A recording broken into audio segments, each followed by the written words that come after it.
આજે પર્યુષણ મહાપર્વનો પહેલો દિવસ છે. જૈનોમાં પર્યુષણ પર્વ તે પરમાધિરાજ કહેવાય છે, પર્વોનો રાજા. જૈનો બધા સર્વ કાર્યને મૂકી દઈ આ 10 દિવસ તો જરૂર આત્મકલ્યાણ માટે આરાધના વર્ષમાં અવશ્ય કરે છે.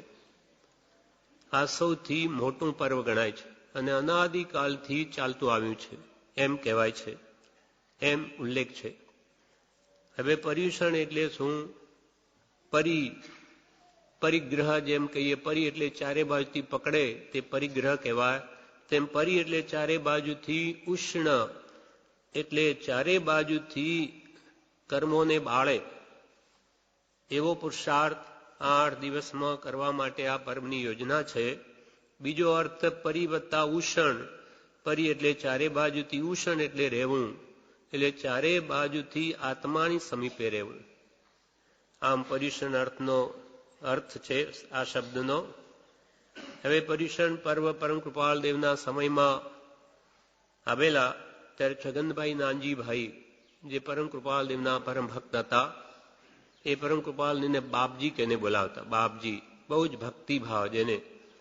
એમના પ્રસંગમાં વાત આવે છે. એટલે કૃપાલ દેવે, છગનભાઈ કહે છે કે કૃપાલ દેવે અમને એવો ઉપદેશ દીધો કે આ પર્યુષણના 8 દિવસ રોજ કાંઈ તપ આદિ કરવું ને શુદ્ધ પાંચમના દિવસે ઉપવાસ કરવો. 8 દિવસ જ્ઞાન ધ્યાન ભક્તિ આદિ કરતા આત્મભાવના કરવી. એટલે 8 દિવસ શું કરવું? જ્ઞાન, સમ્યક જ્ઞાન મેળવવું, ભગવાનનો શું ઉપદેશ છે તે જાણવું. અને ધ્યાન એટલે એકાગ્રતાપૂર્વક ભગવાનના ઉપદેશનું ચિંતન કરવું, બધું જગતને ભૂલીને. અને ભક્તિ, ભગવંતના ગુણોમાં અત્યંત પ્રેમ, કેમ કે ભક્તિ વિના જ્ઞાન શૂન્ય છે. પરમ પ્રેમરૂપ ભક્તિ વિના જ્ઞાન શૂન્ય છે. કૃપાલ, જો ભક્તિ ભગવાનના ગુણોમાં નથી તો એ જ્ઞાન એટલે સાચી સમજણ મેળવીને તમારે શું કરવું છે? એમ ખીમજીભાઈને પરમ કૃપાલે લખ્યું કે તમને જેવી જ્ઞાનની પીપાસા છે તેવી ભક્તિની નથી, તો ભક્તિ વગર જ્ઞાન શૂન્ય છે, તે તમારા જીવનમાં ઉતરે નહીં. પહેલા ભગવાનના ગુણો પ્રત્યે પ્રેમ લાવો. ભક્તિ પરમ પ્રેમ રૂપા, એવો પરમ પ્રેમ ભગવાનના ગુણોમાં આવશે તો જ એનું જ્ઞાન આપણા જીવનનું પરિણમશે. એટલે કૃપાલદેવે કહ્યું 8 દિવસ જ્ઞાન ધ્યાન ભક્તિ આદિ કરતા આત્મભાવના કરવી. આત્મભાવના, આત્માને ઓળખવા માટે આત્માર્થે કરવું. તેથી બધા જ્ઞાન ધ્યાન કરતા અને કૃપાનાથ તેઓ બોધ પણ આપતા હતા. 8 દિવસ કૃપાલદેવ.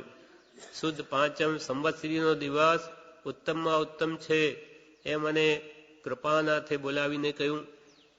તેથી સમાગમના ભાઈઓએ પાંચમને દિવસે ઉપવાસ કર્યો. પછી દિવસ લગભગ રહ્યો ત્યારે કૃપાનાથે કહ્યું આજે બધા પ્રતિક્રમણ કરો એમ કહ્યું. એટલે કૃપાનાથની આજ્ઞા પ્રમાણે અમે બધાએ આ સંવત્સરીનું પ્રતિક્રમણ કરેલું. પછી પૂજ્ય શ્રી પત્ર સુદામા આ પર્યુષણ પર્વનો ઉદ્દેશ શું છે? તો કે તેમાં મુખ્ય કાર્ય તો પોતાનો આત્મા જે ક્રોધાદિ કષાય અગ્નિમાં નિરંતર બળ્યા કરે છે.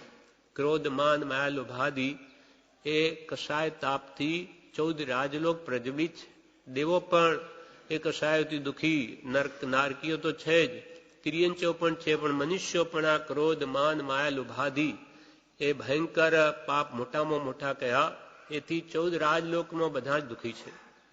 માટે આ પર્વમાં આ આત્માને તેને કોઈ શાંતિના સ્થળમાં જઈ સાંસારિક વાતાવરણ ભૂલી જઈ બળતા ઝળતા આત્માને નિષ્કષાય ભાવરૂપ ઉપશમ જળમાં નવરાવી પવિત્ર કરવાનો ઉદ્દેશ્ય આ પર્વનો છે. આપણો આત્મા અનાદિકાલથી કષાય ભાવોથી બળે છે, તો એવા એકાંત સ્થળમાં જ્યાં માત્ર આત્માર્થની જ વાત હોય, નિષ્કષાય ભાવનું વાતાવરણ હોય, ત્યાં લઈ જઈ અને ઉપશમ જળમાં નવરાવાય. ઉપશમ જળમાં કષાયોને સમાવી, કષાયો શમે તો કેવી શાંતિ અનુભવાય એ 10 દિવસ અનુભવ કરી અને આત્માને ઉપશમ જળમાં નવરાવી પવિત્ર કરવાનો ઉદ્દેશ્ય આ પર્વનો છે. કેમ કે કશાય ઘટે તે કલ્યાણ. કૃપાલદેવને કોઈ પૂછ્યું કે કલ્યાણ શું? તો કે તમારા કશાય ઘટે એટલું કલ્યાણ. તમારા કેટલા ક્રોધમાન માયેલો ભાદી ઘટ્યા તેટલું તમારું કલ્યાણ થયું.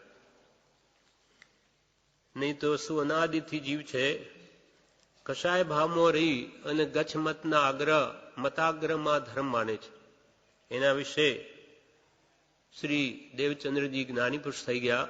એક સ્તવનમાં કહે છે, ચંદ્રાનનજીન ચંદ્રાનનજીન સાંભળીએ અરદાસ રે મુજ સેવક ભણી. ચંદ્રાનંદ ભગવાનજી વિશ્વ વિરમાનમાં આજે પણ વિચરે છે. એમને ઉદ્દેશીને કહે છે કે હે ચંદ્રાનંદ પ્રભુ, અમારી વિનંતી સાંભળો. ગચ્છ કદાગ્રહ સાચવે રે માને ધર્મ પ્રસિદ્ધ. આ અમારા ભરત ક્ષેત્રમાં ગચ્છના આગ્રહો રાખીને એમાં ધર્મ પ્રસિદ્ધ ધર્મ માને. અમે જે કરીએ છીએ એ જ સત્ય છે. ગચ્છ કદાગ્રહ સાચવે રે માને ધર્મ પ્રસિદ્ધ. આત્મગુણ અકશાય તારે આત્મગુણ અકશાય તારે ધર્મન જાણે શુદ્ધ રે ચંદ્રાનનજીન ચંદ્રાનનજીન સાંભળીએ અરદાસ રે મુજ સેવક ભણી. કે ગચ્છ કદાગ્ર સાચે માને ધર્મ પ્રસિદ્ધ. પણ ધર્મ શું? આત્મગુણ અકશાયતા. આત્માનો ગુણ તો અકશાય ભાવ છે. આત્મામાં ક્રોધમાન માયેલો એના સ્વભાવમાં નથી. આત્મા તો શુદ્ધ ચૈતન્ય સ્વરૂપ છે, સ્ફટિક જેવો નિર્મળ છે. અને આત્મગુણ અકશાય તારે ધર્મન જાણે શુદ્ધ. આ શુદ્ધ આત્મધર્મ છે. આત્મવિચાર કર્તવ્ય રૂપ ધર્મ ભજવો યોગી છે તે કે જીવોના ધ્યાનમાં જ નથી. શા માટે ધ્યાનમાં નથી તે પણ આગળ કહ્યું. દ્રવ્ય ક્રિયા રુચિ જીવડા રે ભાવ ધર્મ રુચિહીન. ઉપદેશક પણ તે હવારે શું કરે જીવન નવીન રે ચંદ્રાનનજીન ચંદ્રાનનજીન સાંભળીએ અરદાસ રે મુજ સેવક ભણી. એટલે દ્રવ્ય ક્રિયાઓ કરવામાં જ ધર્મ માન્યો છે. દ્રવ્ય ક્રિયા રુચિ જીવડા રે ભાવ ધર્મ રુચિહીન. આત્માના ભાવ તેમાં તન્મય કરવા, આત્માર્થનું લક્ષ્ય રાખીને ભાવ ધર્મ રુચિહીન. કેમ? તો કે ઉપદેશક પણ તેવા. ઉપદેશક એવા કહેવાતા જ્ઞાની પુરુષોમાં જે આત્મજ્ઞાની ન હોય તે પોતે આત્મધર્મ પામેલા ન હોય તો બીજાને ક્યાંથી બતાવે? એટલે ઉપદેશક પણ તેવારે શું કરે જીવ નવીન. તો જીવો નવીન જે ખબર જ નથી આત્માનો લક્ષ્ય બધી આરાધના કરવી તો જીવો ક્યાંથી કરે? એવી કે કાળ સ્થિતિ થઈ ગયા છે. જ્યારે આત્માનો ગુણધર્મ તો અકશાયતા છે.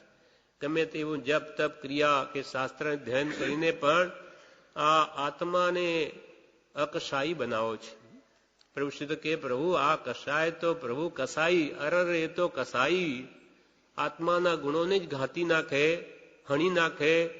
તેથી જ આપણે અનંત કાળથી આ સંસારમાં રજળીએ છીએ. એટલે વળી સ્તવનમાં કહ્યું, જેમાં નિરમળ તારે રત્ન સ્ફટિક તણી રે.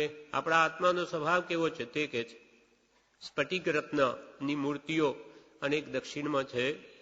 તેમાં પાછળ આપણે લાલ કપડું રાખ્યું, આખી મૂર્તિ લાલ દેખાય. ગ્રીન રાખ્યું, લીલું દેખાય. આમ સફેદ છે પણ એટલું બધું શુદ્ધ છે કે જે પાછળ રાખો તે રૂપે જ મૂર્તિ દેખાય. પણ મૂર્તિમાં લાલ કે પીળો કલર નથી. જેમાં નિર્મળતા રે રત્ન સ્ફટિક તણી રે. તેમજ જીવ સ્વભાવ, તેમાં આપણા આત્માનો સ્વભાવ તો અનશુદ્ધ બુદ્ધ ચૈતન્ય ઘન સ્વરૂપ છે. તેમાં રાગદ્વેષનો અનંતાંશ પણ નથી, કશાય ભાવનો એક અંશ પણ નથી. જેમ નિર્મળતા રે રત્ન સ્ફટિક તણી તેમજ જીવ સ્વભાવ. તે જીન વીરે રે ધર્મ પ્રકાશિયો પ્રબળ કશાય ભાવ. તે જીન વીરે રે ધર્મ પ્રકાશિયો. ભગવાન જીનેશ્વરોએ ધર્મ કોને કહ્યો? વસ્તુ સ્વભાવો ધમ્મો. આત્માના જ્ઞાન દર્શન ચારિત્ર એ જ એનો ધર્મ એટલે સ્વભાવ છે. તેજિન વીરે ધર્મ પ્રકાશિયો પ્રબળ કષાય અભાવ. પ્રબળ એટલે અનંતાનુબંધી કષાયનો અભાવ થાય ત્યારે જ આત્મધર્મ પ્રગટે છે. એમ કૃપાલદેવ કે કલ્યાણ શું? કષાય ઘટે એટલું કલ્યાણ. તે કષાય ભાવોને ઘટાડવા અર્થે આ પર્વની મહાપુરુષોએ યોજના કરી છે કે 8 દિવસ જગતનું વાતાવરણ, જગતની વિસ્મૃતિ કરી અને સતના ચરણમાં રહેવું, એવી યોજના જ્ઞાની પુરુષોએ ઘડી છે. એટલે પત્રાંક 1010 પૂજ્યશ્રી કહે, ભક્તિ પરીક્ષણમાં આખો દિવસ શું કરવું, કેમ ગાળવો? તો કે ભક્તિમાં આખો દિવસ ગળાય તેમ કરવું, કંઈક ગોખવું, વાંચવું, વિચારવું, સાંભળવું, પણ પ્રમાદમાં વખત ન ગાળવો. 8 દિવસ માત્ર આત્મા આરાધના. એટલે પરીક્ષણ પર્વમાં શું વિચારવું? તો કે પરીક્ષણ પર્વમાં જન્મ મરણ છૂટે તેવા ઉપાયો વિચારવા. એ જન્મ મરણ છૂટવા માટે 1 અઠવાડિયું સાધર્મી ભાઈઓ સાથે ગાળવાનું એ પરમ નિમિત્ત છે. બધા સહધર્મી, એક જ ગુરુને માનનારા, દેવગુરુ ધર્મને, એવા બધા હજારો ભેગા થઈ અને જન્મ મરણ કેમ છૂટે? કેમ કે મુખ્ય દુઃખ શું છે?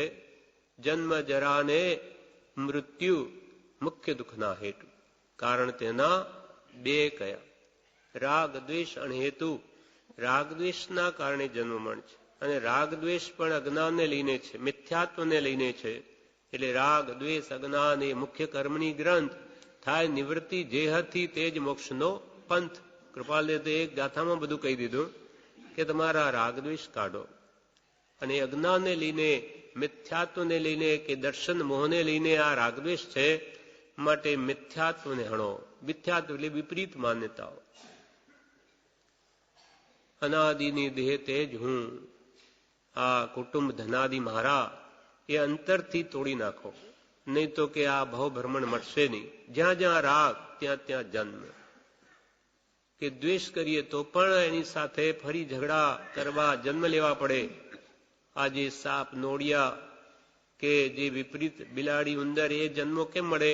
કે દ્વેષ ભાવથી એકબીજા પ્રત્યે ત્યારે એવા યોનિમાં જન્મે કે એને જન્મતા જ મારવાનો ભાવ ઉપજે એને. માટે રાગ દ્વેષને કાઢો. રાગ દ્વેષ કહો કે કશાય ભાવ કો એક જ છે. ક્રોધ અને માન છે તે દ્વેષના પર્યાય છે, દ્વેષની અવસ્થાઓ છે, અને માન, માયા અને લોભ તે રાગના પર્યાય છે.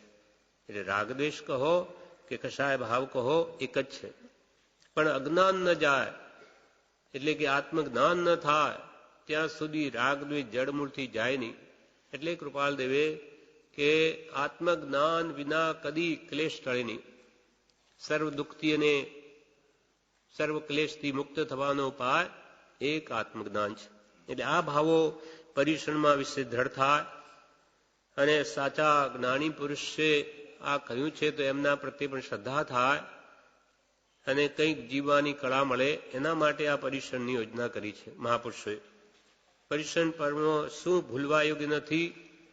તો કે પરીક્ષણ પર્વ પર બને તેટલી ભક્તિ ભાવના, વ્રત, તપ, ઉપવાસ આદિ યથાશક્તિ કર્તવ્ય છે.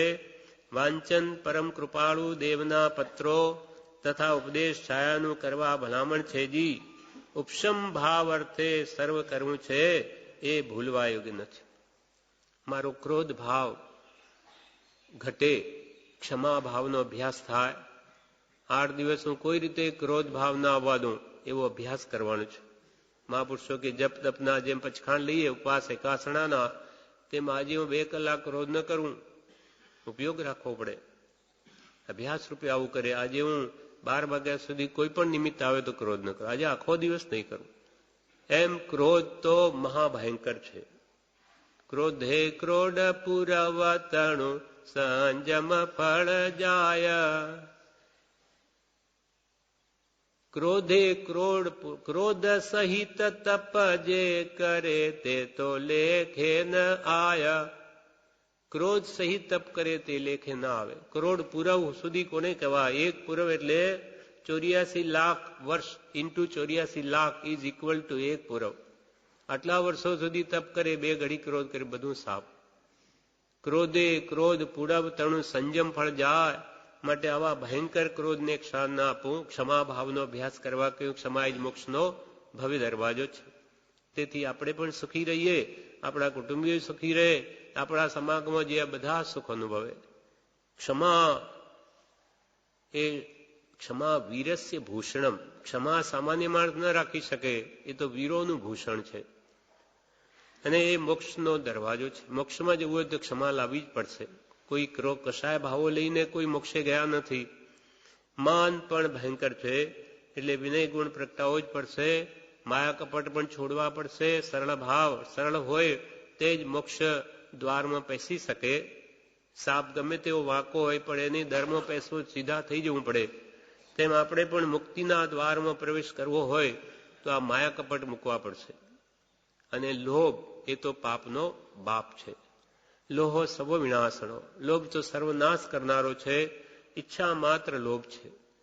અનેક પ્રકારની ઈચ્છાઓ આપણને ઉત્પન્ન થયા કરે, એ ઘટાડવી. જ્ઞાની પુરુષના ઉપદેશને વાંચી અનંત વાર ખાધું, અનંત વાર પીધું, અનંત વાર ભોગો ભોગવ્યા, દેવલોકના પણ છતાં તૃપ્તિ થઈ નહીં, એમ મનને સમજાવીને એ ભાવોથી કે દૂર થવું. ઉપશમ ભાવ અર્થે સર્વ કરવું છે, એ ભૂલવા યોગ્ય નથી. પર્યુષણ પર્વ આરાધના સાચી ક્યારે થઈ ગણાય? તો કે એ અઠવાડિયામાં કસાય ઘટે. આપુજી શ્રી પત્રોમાં લખે છે, એ અઠવાડિયામાં કસાય ઘટે. પહેલા જેની સાથે મનમાં કંઈ ભેદભાવ રહેતો હોય તે દૂર કરી મૈત્રી ભાવ સર્વ સાથે વધે, તેવી રીતે વર્તાય તો પર્યુષણ આરાધના સાચી થઈ ગણાય. ખાસ કરીને જેની સાથે અણબનાવ હોય તે આપણે ભૂલી જવું જોઈએ અને ખમાવી લેવા જોઈએ, તો આપણે આરાધક કહેવાઈએ. પર્યુષણ પર્વની સફળતા કેવી રીતે થાય? તો કે સદાચાર, ભક્તિ, ત્યાગ, વૈરાગ્ય, દાન, તપ, શાંતિની વૃદ્ધિ થાય તો પર્યુષણ પર્વની સફળતા થઈ ગણાય. સદાચાર, સદાચારમાં શીલ આવે, મુખ્યત્વે બ્રહ્મચર્ય, પછી રાત્રિ ભોજનનો ત્યાગ, લીલોતરીનો ત્યાગ વગેરે બધા સદાચાર છે. પછી આકાશના ઉપાસ વગેરે આ બધા નિયમમાં આવે, એ કરવા. ભક્તિ ખૂબ કરવી, ભગવાન જગતને ભૂલીને ભગવાનના ગુણોમાં અત્યંત પ્રીતિ કરવી. કેમ કે કૃપાલ કે રાગ કરવો નહીં. રાગદ્વેષ એ સંસાર છે. રાગ કરવો નહીં, પણ એ મારાથી નહીં છૂટે તો શું કરવું? કરવો નહીં, અને કરવો તો સત્પુરુષ પ્રત્યે કરવો. કેમ કે એ નિરાગી છે, એ કોઈ પ્રત્યે રાગ કરતા નથી. સંસારી જીવોનો રાગ પરસ્પર છે. આપણે કોઈ પ્રત્યે મોહ કરીએ, રાગ કરીએ એટલે સામૂહિક કરે, એટલે આપણો સંસાર વધે છે. રાગી સંગે રે રાગ દશા વધે, થાય તીને સંસારોજી. નિરાગી થી રે રાગનું જોડવું, લઈએ ભવનો પારોજી. નેમીજીને સર નિજ કારજ કર્યું. રાગી પુરુષો સાથે રાગ દશા વધે, થાય તીને સંસારો. પણ નિરાગી એવા પરમાત્માથી રાગનું જોડવું, લઈએ ભવનો પારો. ભવ પાર કરવાનો આ જ ઉપાય છે. રાજુલે નેમિનાથ ભગવાનનું શરણ નહીં છોડ્યું, એમની પાછળ જ ગયા તો નેમિનાથ ભગવાને એમના જેવા બનાવી દીધા. કંતે દીધું કેવળ જ્ઞાન, કીધી પ્યારી આપ સમાન. મુક્તિ મહેલ મેં ખેલે દો, યશ પ્રણ મેં ઉલ્લસિત તનુ હો. ભગવાન નેમિનાથ ભગવાન ગિરનાર પર ગયા, રાજુલ પણ પાછળ ગઈ. મારે તો એક જ તું છે, સર્વસ્વ. તો કંતે દીધું કેવળ જ્ઞાન, કીધી પ્યારી આપ સમાન, પોતા સમાન બનાવી દીધી. મુક્તિ મહેલ મેં ખેલે દો, યશ ઈશો વિજયજી પ્રણ મેં ઉલ્લસિત તનુ હો. એમ શરણ નહીં છોડે તેનું ફળ એ જ આવે, એના જેવો જ બની જાય. માટે આ પ્રમાણે પર્યુષણ પર્વમાં આપણે કશાય ભાવો ઘટાડી આત્મભાવ કેમ દ્રઢ થાય એના માટે યોજના છે. હવે આ વખતે આપણે નિત્ય નિયમાદિ પાઠ જે આપણે રોજે પ્રભુશ્રીજીએ દરેકને કમસે કમ 10 મિનિટની આરાધના તો કરવા કહ્યું જ છે. જેને આપણે કોઈ આત્મસાધન કહે, કોઈ મંત્ર કહે, કોઈ સ્મરણ કહે, કોઈ આજ્ઞા ભક્તિ કહે. અને પૂજ્ય શ્રી બ્રહ્મચારીજી તો જ્યારે પ્રભુશ્રી તત્વજ્ઞાન આપ્યું એમાં શું લખે? મંત્ર દીક્ષા. મને પ્રભુશ્રીજીએ મંત્ર દીક્ષા આપી. કેટલો અદ્ભુત આદર ભાવ છે એ આપણને પણ એ વસ્તુ હાથમાં આવી છે. જો કે જ્ઞાની પુરુષનો ઘણાને પ્રત્યેક યોગ નહીં થયો, છતાં પણ એ પ્રણાલી છે. કૃપાળુદેવ પોતે આપતા, પછી પ્રભુશ્રીને આજ્ઞા કરી એટલે પ્રભુશ્રી બધાને આપતા, પ્રભુશ્રી પછી બ્રહ્મચારીજીને આજ્ઞા કરી એ આપતા. હવે કોઈ આપનાર કોઈને આજ્ઞા નહીં કરી, કેમ કે એવો યોગ્ય જીવ આજ સુધી નથી. બ્રહ્મચારીજીને ગયાની 50 વર્ષ થઈ ગયા તો પણ કોઈ એવો પાક્યો નથી. જ્ઞાની પુરુષ હોય તો જ આજ્ઞા સોંપાય. એટલે અહીંયા શિલાલેખ મૂકવામાં આવ્યો, તે કોઈ પણ બતાવી શકે, સમજાવે. એ પ્રમાણે કૃપાળુ દેવને પ્રત્યક્ષ જ્ઞાની માની, ગુરુ માની એની આજ્ઞા આરાધે તો એ તેટલો જ લાભ થાય.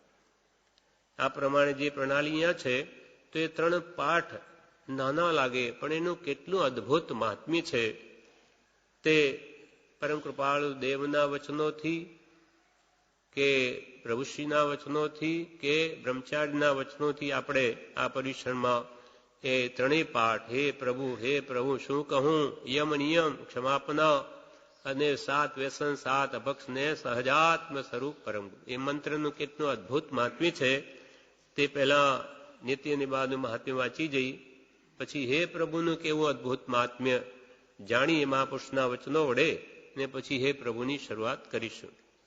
ઉપદેશામૃતમાં પ્રભુ શ્રી એમ કે છે, સંસાર આખો ત્રિવિધ તાપથી બળી રહ્યો છે, તેમાં બચાવનાર એક સમકિત છે. તે કરી લેવા, જાગ્રત થવા આ અવસર આવ્યો છે, તેની ભાવના કરવી. ઋષિ 5:369 પર જણાવે ઉપદેશામૃતમાં, આખો સંસાર ત્રિવિધ તાપથી બળી રહ્યો છે. આધિ, વ્યાધિ ને ઉપાધિ. આપણે પણ શાંતિથી વિચારીએ તો કેટલી માનસિક પીડા અનુભવીએ છીએ. ઈચ્છા માત્ર દુઃખ અને કુટુંબની ઉપાધિ, એમાં પણ કેટલાના મન રાખવા પડે, કેટલું બધું કરવું પડે છે.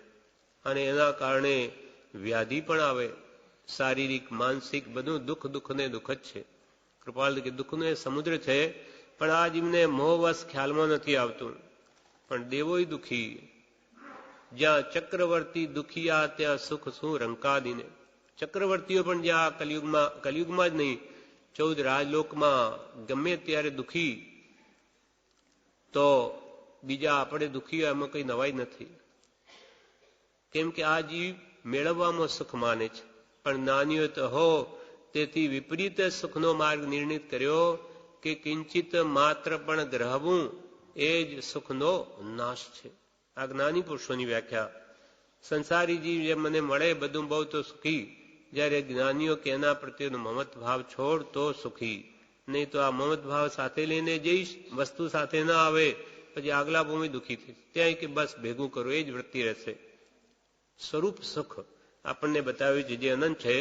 એટલે આખો લોક ત્રિવિધ તાપથી બળી રહ્યો છે, તેમાંથી બચાવનાર એક સમકિત છે. અનાદિકાલના પરિભ્રમણમાં અનંતવાર દિન દીક્ષા, અનંતવાર વિદ્યાભ્યાસ, અનંતવાર આચાર્યપણું પ્રાપ્ત થયું, પણ હજુ સત મળ્યા નથી, સત સુણ્યું નથી, સત શ્રદ્ધ્યું નથી. અને એ મળીએ, એ સુણીએ, એ શ્રદ્ધે છૂટવાની વાર્તાનો આત્માથી ભણકાર થશે. તો હવે જ્ઞાની પુરુષ મળ્યા છે તો એ સમકિતનો અવસર આવે છે. સાચા દેવગુરુ ધર્મની શ્રદ્ધા દ્રઢપણે ચરણ શરણ ધીરજ નથી મરણ સુધીની છેક સુધી રાખે તો એ વ્યવહાર સમકિત છે. તે પણ 3 સમકિતમાં એટલું જ બળવાન છે કે એ પણ 15 ભવ્ય મોક્ષ આપે. માટે એ તો આપણે લઈને જ જવું છે. કેમ કે અનંતકાળના પરિભ્રમણમાં સમકિત નવી લયો રે, એ તો રૂલ્યો ચતુર ગતિ માહી, ત્રસ થાવર કી કરુણા કીની જીવન એક વિરાધ્યો, તીન કાલ સામાયિક કરતા શુદ્ધ ઉપયોગ ન સાધ્યો, સમકિત નવી લયો રે, એ તો રૂલ્યો ચતુર ગતિ માહી. મહાપુરુષો કે 4 ગતિમાં જ રજડ્યો છે. આજે તો ઘણું સારું છે કે આપણે મનુષ્ય થયા, નહીં તો નરકમાં હોઈએ, આ ઢોર પશુની યોનિમાં હોઈએ તો કેટલું દુઃખ. ઢોર પશુને આપણે જોઈએ છે બિચારાઓ ખાવા પીવા ક્યાં એમને સુવા બેસવા કેટલા દુઃખી છે, પણ મૂક પ્રાણીઓ છે, બોલી શકતા નથી. પોતાની પીડાઈ કોઈને વ્યક્ત નથી કરી શકતા. શું કરે? ક્યાં જાય? આ કર્મના ફળ છે. ત્રીજો પદ આત્મા કરતા છે, માટે આ ભોગતા છે, આ ભોગવે છે. આપણા જેવા જીવો છે, એમને પણ બધું જ ભૂખે લાગે, મળમૂત્ર આદિ કરે, સુખ દુઃખનું વેદન થાય. આપણી જેમ સ્ત્રી પુત્રાદિ પ્રત્યે જે મોહ છે એને પણ છે. કૂતરા હોય કે આ વાંદરાઓ, એને પણ પોતાના બચ્ચા પ્રત્યે કેવો રાગ. એ શું બચ્ચા હોય એને કઈ વૃદ્ધાવસ્થામાં કઈ એને સેવા કરવાના છે? પણ સ્વાભાવિક મોહ છે, આ મારો છે. એવું આપણે અનંતકાળથી એ જ કર્યું છે. માટે અહમભાવ મમત્વ ભાવ ગયો નહીં, તેથી હજુ સુધી સંકિત થયું નથી. માટે અહમભાવ મમત્વ ભાવ નિવૃત્ત થવાને અર્થે નાની પુરુષો આ 6 પદની દેશના પ્રકાશી છે. આત્મસિદ્ધિ 6 પદનો પત્ર આપણે હું પણ મારા પણ તોડવા માટે છે. તો કે હું દેહાદિ સ્વરૂપ નથી, તો હું કોણ છું? શુદ્ધ ચૈતન્ય સ્વરૂપ અવિનાશી હું આત્મા છું. પ્રથમ પદ આત્મા છે, બીજું પદ આત્મા નિત્ય છે, હું નિત્ય છું. એ ભાવોને દ્રઢ કરાવવા માટે આપણને આ ભક્તિ કે આ સ્વાધ્યાયની યોજના કરી છે. એટલે પ્રભુશ્રી શું કહે? સંકિત પ્રાપ્ત થવાનો અવસર આવ્યો છે, માટે તે મેળવવાની ભાવના કરવી. સંત પાસેથી જે કંઈ સમજ મળે તે પકડી તે પ્રમાણે વર્તવા લક્ષ્ય રાખો. જ્ઞાની પુરુષો પાસેથી જે સમજણ મળે એને પકડી લેવી, પછી તે પ્રમાણે વર્તવાનો લક્ષ્ય રાખવો. સમજણ એ સમ્યક જ્ઞાન છે, એને પકડી લેવું તે સમ્યક દર્શન, શ્રદ્ધા, દ્રઢ કરવું એમ જ છે. અને પછી તે પ્રમાણે વર્તવું તે સમ્યક ચારિત્ર છે. અને સમ્યક દર્શન જ્ઞાન ચારિત્રાણી મોક્ષ માર્ગ. એટલે પ્રભુશ્રી કહે સંત પાસેથી જે સમજ મળે તે પકડી, એટલે તેની શ્રદ્ધા કરી તે પ્રમાણે વર્તવું, આ સમ્યક ચારિત્ર. એમ લક્ષ્ય રાખવો. 20 દુહા ક્ષમાપના, આટલું પણ જો સંત પાસેથી મળ્યું હોય તો ઠેઠ ક્ષાયક સંકિત પમાડ છે. કારણ કે આજ્ઞા છે તે જેવી તેવી નથી. જીવે પ્રમાદ છોડી યોગ્યતા અનુસાર જે આજ્ઞા મળી હોય તે આરાધવા મંડી પડવું, પછી તેનું ફળ થશે જ. આટલી તમને સંત પાસેથી તમારા પુણ્યના ઉદય થયા તો આજ્ઞા મળી. કેમ કે આણાય ધમ્મો આણાય તબો, આજ્ઞાનું આરાધન એ ધર્મ છે. સ્વચ્છંદે તો અનંત વાર કર્યું, પણ રોકે જીવ સ્વચ્છંદ તો પામે અવશ્ય મોક્ષ. પામ્યા એમ અનંત છે ભાખ્યું જીન નિર્દોષ. 18 દુષ્યંતી રહિત એવા જીનેશ્વરે આ ભાખ્યું કે ભાઈ તમે સ્વચ્છંદ મૂકો, તમારી મરજી પ્રમાણે ચાલવાથી તમે મોક્ષ માર્ગને ન પામી શકો. તમને ખબર જ નથી કે શું મુક્તિ કેવી રીતે મળે. માટે જ્ઞાની કહે એમ કરો. એ જાણે છે, એ માર્ગના જાણકાર છે.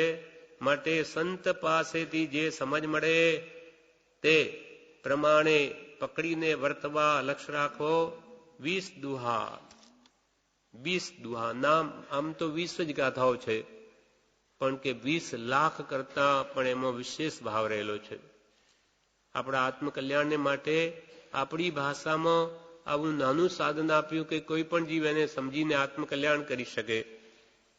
પ્રભુ સીતા 20 દુહા બોલી બોલીને ખૂબ રડ્યા છે, ખૂબ આંખમાંથી આંસુ સાર્યા, ખૂબ પશ્ચાતાપ કર્યો અને ઓશિકા પલળી જતા, ત્યારે આવી દશા પ્રાપ્ત થઈ છે. આ જીવને પોતાના દોષો જોવા તરફ લક્ષ્ય જ નથી. હંમેશા બીજાના જ દોષો જોયા કરે. અને જ્યાં સુધી દીઠા નહીં નિજ દોષ તો તરીએ કોણ ઉપાય. પોતાના દોષ જીવ ન જુએ તો ગમે તેટલા ઉપાય હોય સત્સંગ ભક્તિ કે સ્મરણ સ્વાધ્યાયના ન તરી શકે. એટલે 20 દુહા ક્ષમાપના, આટલું જો સંત પાસેથી મળ્યો તો ઠેઠ ક્ષાયક સંકિત પમાડ છે. ક્ષાયક સંકિત કેમ પમાડ છે? આટલી નાની સુની આજ્ઞા. સૈનિક મહારાજાનું દ્રષ્ટાંત છે. આગલા ભવનો ભીલ, પણ એને એક જ્ઞાની પુરુષ મળી ગયા. એને એક કાગડાનું માંસ છોડાવ્યું છે. બધા માંસનો ત્યાગ કરવાનો કહેતો કે એ તો મારાથી નહીં બને, અમે તો ભીલ છીએ, અમારો તો આ જ ખોરાક. પણ તો કે કાગડાનું માંસ તો કે એ તો છોડી શકું, એ અમે ખાતા જ નથી, તુચ્છ ગણીએ. હવે એ પ્રતિજ્ઞા તો કે પ્રતિજ્ઞા લઈ લે, મરણની છેલ્લી ઘડી સુધી પાળજે, તોડીશ નહીં. તો કે બિલકુલ નહીં તોડું. ઝડપણે આ એક જ પ્રતિજ્ઞા લીધી. તેના યોગ બળે અંતમાં જ એને રોગ થાય છે, જેની દવા જ કાગડાનું માંસ હોય, પણ એ નથી જ ખાતો, મરી જાય છે, દેહ છોડી દે છે, એના બળમાં એ દેવલોકમાં જાય છે. આજ્ઞાનું મહાત્મ્ય, એક નાની સૂની આજ્ઞા, તેનાથી પછી દેવલોકમાંથી સૈનિક મહારાજા, મગધ દેશનો મોટો રાજા થયો. અનાથી મુનિ મળ્યા ત્યારે સમ્યક દર્શન પામ્યા, અને ભગવાન મહાવીર મળ્યા ત્યારે એમના પ્રત્યે અત્યંત ભક્તિથી ક્ષાયક સમ્યક દર્શન પામ્યા, અને તીર્થંકર નામ કર્મ બાંધી લીધું. અને આવતી 24મીમાં તો પહેલા તીર્થંકર થશે, ઋષભદેવ જેમ કેમ પહેલા છે તેમ. તો આ શાનું ફળ? આજ્ઞાનું. આજ્ઞાને તોડે નહીં, દ્રઢપણે પાડે તો એનું આ પરિણામ આવે. ક્ષાયિક સંકિત પમાડશે, સંત પાસેથી જે આજ્ઞા મળી હોય તે પ્રમાણે વર્તે ઠેઠ તો ઠેઠ ક્ષાયિક સંકિત પમાડશે. કારણ કે આજ્ઞા છે તે જેવી તેવી નથી. તો કે એટલી આજ્ઞાથી શું કેવળ જ્ઞાન થઈ જાય? અગ્નિનો એક તણખલો હોય, એ આપણે આપણા કપડામાં મૂકી દઈએ તો એક તણખલામાં શું થવાનું છે? આખું ઘર બાળી નાખે. આપણે ગેસ સળગાવીએ ત્યારે કેટલી છે એમાં ચિનગારી નીકળે? એક જ. તો એ અગ્નિમાં એટલી તાકાત છે કે આખા વિશ્વને બાળી શકે.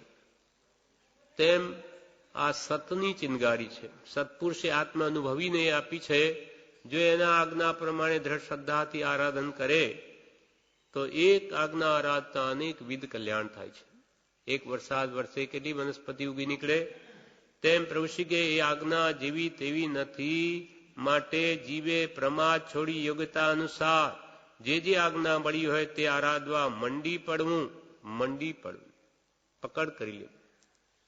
ગોપાળભાઈના બા હતા ભોળા, કંઈ જાણે નહીં, શાસ્ત્ર સમજે નહીં, પણ પ્રભુશ્રીએ કીધું કે આ ઘડો ફૂટે તો ફૂટવા દેજે, દોરડું છોડીશ નહીં. આત્મા અમર છે, મરે નહીં. એ વાત પકડાઈ ગઈ. અંત વખતે ગોપાળભાઈ એમના દીકરા કહે કે શું બા દુખે છે? તો કે ગોપાળ શું દુખે? એ તો સરી ઘડો છે, ફૂટે તો ફૂટવા દેજે, બાપાએ કહ્યું છે ને, પણ આત્મા અમર છે, એ દોરડું પકડી રાખજે. તો આવું પકડી લીધું. પણ ઋષિ કે પકડ કરે તેનું કામ છે. ડાપણ કરનારા રહી જશે અને ભોળા બાળાનું કામ થઈ જશે. આમ ભગવાને કહ્યું, શું આવું બધું હોય? આમાં આટલા અનંતા જીવો હોય? કંદમૂળના એક સોયની અણી ઉપર અનંત જીવ હોય? અહીંયા બધું ઠાંસીને ભરીને એ શંકામાં ગળકા ખાતો એમ જ રહે, અને શ્રદ્ધા પકડ કરી એ કામ કાઢી જાય. એટલે પ્રભુશ્રી કે તમે પકડી લો અને તે પ્રમાણે કરવા મંડી પડો. સંતે બતાવેલો સાધન મંત્ર ક્ષમાપના પાઠ વગેરે ઓહોમાં કાઢી નાખવું નહીં. આ તો હું જાણું છું, આ તો મને મોઢે છે, એમ લૌકિક ભાવ ન રાખો. એમાં જે મહાત્મ્ય રહ્યું છે તે કહી શકાય એવું નથી, જ્ઞાની જ જાણે છે. પ્રભુશ્રી આ ખુલ્લી વાત કરી કે આવી નાની સૂની આજ્ઞામાં પણ જે મહાત્મ્ય રહ્યું છે તે કહી શકાય એવું નથી. કહીએ તોય તમે કે સમજી નહીં શકો. જ્ઞાની જ જાણે છે. બળી પ્રભુશ્રી કહે સૌભાગભાઈએ તે સાધન મોક્ષને આપવા કૃપાલદેવ પાસેથી રજા માંગી ત્યારે તે મૌન રહ્યા. સૌભાગભાઈ કહ્યું કે આ બીજાને આપું? તો કૃપાલદેવ મૌન રહ્યા. આજ્ઞા ના આપી બીજાને આપવાની. અને અમે કહ્યું ત્યારે અમને તે બીજાને આપવા રજા આપી.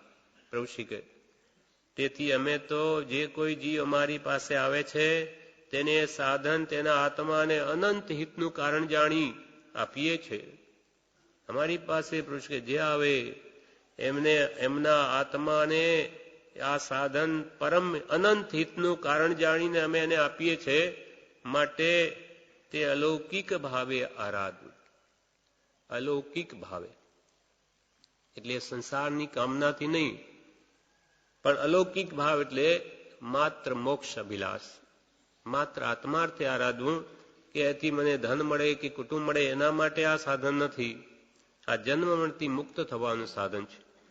એટલે તેને અલૌકિક ભાવે આરાધવું. વધારે વખત મળે તો આલોચનાનો નિત્યક્રમ રાખવો. વચન ઉપર જો શ્રદ્ધા હશે તો સંગનું ફળ અવશ્ય થશે. વિશેષ સમય મળે તો સવારની આલોચના જે પ્રતિક્રમણ છે આવશ્યક છે, પશ્ચાતાપનો જ ભાવ છે, એ બધું સવારની ભક્તિ કરવી વધારે મળે તો સમય, પણ આમાં કોઈ પણ નાની પુરુષના વચન શ્રદ્ધા હશે તો સંઘનું ફળ અવશ્ય થશે. શ્રદ્ધા જોઈએ, શ્રદ્ધા વગર કાર્યસિદ્ધિ નહીં થાય. હવે એકવાર પ્રભુશ્રીએ એવું કહ્યું, એક મુમુક્ષુએ શંકા કરી કે અમે આ પાપ તો અનંતકાળથી અનેક પ્રકારના કર્યા છે, તે નાશ કરવાનો મુખ્ય ઉપાય શું? અમારા બધા કર્મો અનંત છે, અને કેવી રીતે નાશ કરવું? ત્યારે પ્રભુશ્રી કહે, ભક્તિ સ્મરણ પશ્ચાતાપના ભાવ કરે તો સર્વ પાપનું નિવારણ થાય. ઉપવાસ આદિ તપ તો કોઈથી ન પણ થાય, કદાચ કષ્ટ આપે, પરંતુ સ્મરણ ભક્તિ પ્રેમ પૂર્વક કરે ને ભગવાનનું રટણ કરે, સદગુરુ મંત્રમાં રહે તો કોટી કર્મનો ક્ષય થાય, એવો એ ભક્તિનો મહિમા છે. મુમુક્ષુ કે આ અનંતકાલના પાપ કેવી રીતે નાશ પામે? ઋષિ કે ભક્તિ, ભગવાનના ગુણોમાં અત્યંત પ્રીતિ, એ પણ સહેલી નથી. સંસાર પ્રત્યેનો પ્રેમ જેટલો તૂટે તેટલા ટકા જ અહીંયા લાગે. કેમ કે પ્રીતિ અનંતથી પર થકી જે તોડે તે જોડે એ પરમ પુરુષથી રાગતા. પરમ પુરુષ એવા જ્ઞાની પુરુષથી રાગ એટલે પ્રેમ કરવો, તે પણ સંસારનો પ્રેમ ઘટાડે તો જ થાય. કેમ કે ત્યાં પ્રેમરૂપી મૂડી બધી વેરેલી છે, ત્યાંથી જેટલી ભેગી કરે તેટલી જ જ્ઞાની પુરુષો પ્રત્યે લાગે. એટલે પ્રેમ ભક્તિ દુર્લભ છે. કૃપાલ કે ભગવત મુક્તિ આપવામાં કૃપણ નથી, ભક્તિ આપવામાં કૃપણ છે. કેમ કે ભક્તિનો ફળ મુક્તિ જ આવે, પણ એ ભક્તિ પ્રગટવી, સત્પુરુષ પ્રત્યે પ્રેમ આવો, એ બહુ દુર્લભ છે. ભક્તિથી મુક્તિથી અધિક મુજ ભક્તિ તુજ મન વસી, જે હસો સબળ પ્રતિબંધ લાગ્યો, ચમક પાષાણ જીમ લોહને ખેંચશે, મુક્તિને સહજ તુજ ભક્તિ રાગો. અશોકજી મહારાજ કહે છે કે મને તો એ ભગવાન આ મુક્તિ કરતા આપની ભક્તિ જ વધારે ગમે. મુક્તિથી અધિક તુજ ભક્તિ મુજે મન વસી, જે શું સબળ પ્રતિબંધ લાગ્યો, પ્રતિબંધ થઈ ગયો કે ભક્તિ વગર તો મને ગમે જ નહીં. જે શું સબળ પ્રતિબંધ લાગ્યો, ચમક પાષાણ એટલે લોહ ચુંબક, જેમ લોહને ખેંચશે તેમ મુક્તિને સહજ તુજ ભક્તિ રાગો. ભક્તિ રાગ મને જો થઈ ગયો તો એની મેરે મુક્તિ ખેંચાઈને આવશે. એટલે ભક્તિને સ્મરણ પશ્ચાતાપના ભાવ કરે તો સર્વ પાપનું નિવારણ થાય. ઉપવાસ આદિ તપ તો કોઈથી ન પણ થાય, કદાચ કષ્ટ આપે, પરંતુ સ્મરણ ભક્તિ પ્રેમ પૂર્વક કરે અને ભગવાનનું રટણ કરે, સદગુરુ મંત્રમાં રહે. પરમ કૃપાળુ દેવે જે પોતાનો સહજ આત્મ સ્વરૂપને પામવા માટે જે મંત્ર આપ્યો, એ સદગુરુ મંત્રમાં રહે તો કોટી કર્મનો ક્ષય થાય, કરોડો કર્મ નષ્ટ થઈ જાય, એવું આમાં દૈવત રહેલું છે. કેમ કે પોતાના સહજ સ્વરૂપનું ધ્યાન આપ્યું. અનંતકાલથી આ જીવે દેહનું ધ્યાન કર્યું છે, પણ હવે દેહથી રહિત પોતાનું જે સહજ આત્મ સ્વરૂપ છે એ ધ્યાન એનું કરવા કહ્યું. આ મુખ્ય આજ્ઞા કૃપાલ દેવની આ મંત્રની છે. એટલે સદગુરુ મંત્રમાં રહે તો કોટી કર્મનો ક્ષય થાય, એવો એ ભક્તિનો મહિમા છે. માટે આપણે ભક્તિ સ્મરણની યોજના જ અહીંયા જ્ઞાનીઓ કરી છે. તે પ્રમાણે વર્તવાથી આપણા દોષો બધા જ જશે. હવે જે હે પ્રભુ ભક્તિના 20 દુહા છે,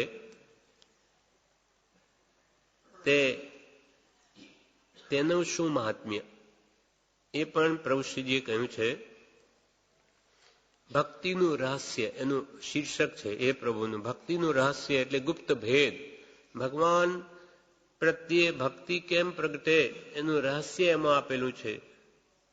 એના વિશે પ્રભુશ્રી કહે 388 ઉપદેશામૃતમાં જણાવે છે, સર્વ શાસ્ત્રોનો સાર, તત્વોનો સાર શોધીને કહી દીધો છે. બહુ દુર્લભ આ કાળમાં કામ કાઢી નાખે એવું કૃપાળુ દેવે આપ્યું છે. પણ વિશ્વાસ હોય તો કહું. કે સર્વ શાસ્ત્રોનો સાર, સર્વ તત્વોનો સાર બધું શોધીને પરમ કૃપાળુ દેવે આપણને આપ્યું છે. બહુ દુર્લભ, બહુ દુર્લભ. આપણને મળી ગયું એટલે આપણને સામાન્ય લાગે, પણ બહુ દુર્લભ. આ કાળમાં કામ કાઢી નાખે તેવું કૃપાળુ દેવે આપ્યું છે. આત્માનું કામ થઈ જાય, પણ વિશ્વાસ હોય તો કહું. હું કહું ને તમને વિશ્વાસ ન હોય તો એ ફોક જાય. પછી પ્રભુશ્રી કહે ભક્તિના 20 દુહા, 20 દુહા ભક્તિના છે તે મંત્ર સમાન છે. મંત્ર છે એક, એટલું એમાં જ્ઞાનીઓને લાગ્યું છે. 20 દુહા ભક્તિના છે તે મંત્ર સમાન છે. 100 વખત 1000 વખત બોલાય તો પણ ઓછું છે. 100 વખત 1000 વખત બોલાય તોય કે ઓછું છે. લાભના ઢગલા છે. એટલે એકે કહ્યું કે આ હે પ્રભુ એ ક્યાં સુધી બોલવું? તો કે આમાં જે નથી નથી નથી, આમાં નથી આજ્ઞા ગુરુદેવની કે મારા અંદર બધું આ નથી તે નથી, એ બધું જઈને તમારા અંદર જ્યારે એમ થઈ જાય કે આ બધું છે, આય છે, આય છે, બધું છે, ત્યાર પછી એ પ્રભુ બોલવાનું બંધ કરી દેજો. પણ નથી નથી હજુ જ્યાં સુધી તમારા અંદર બધા ગુણો નથી આવ્યા ત્યાં સુધી તો એ બોલવાથી જ આવશે.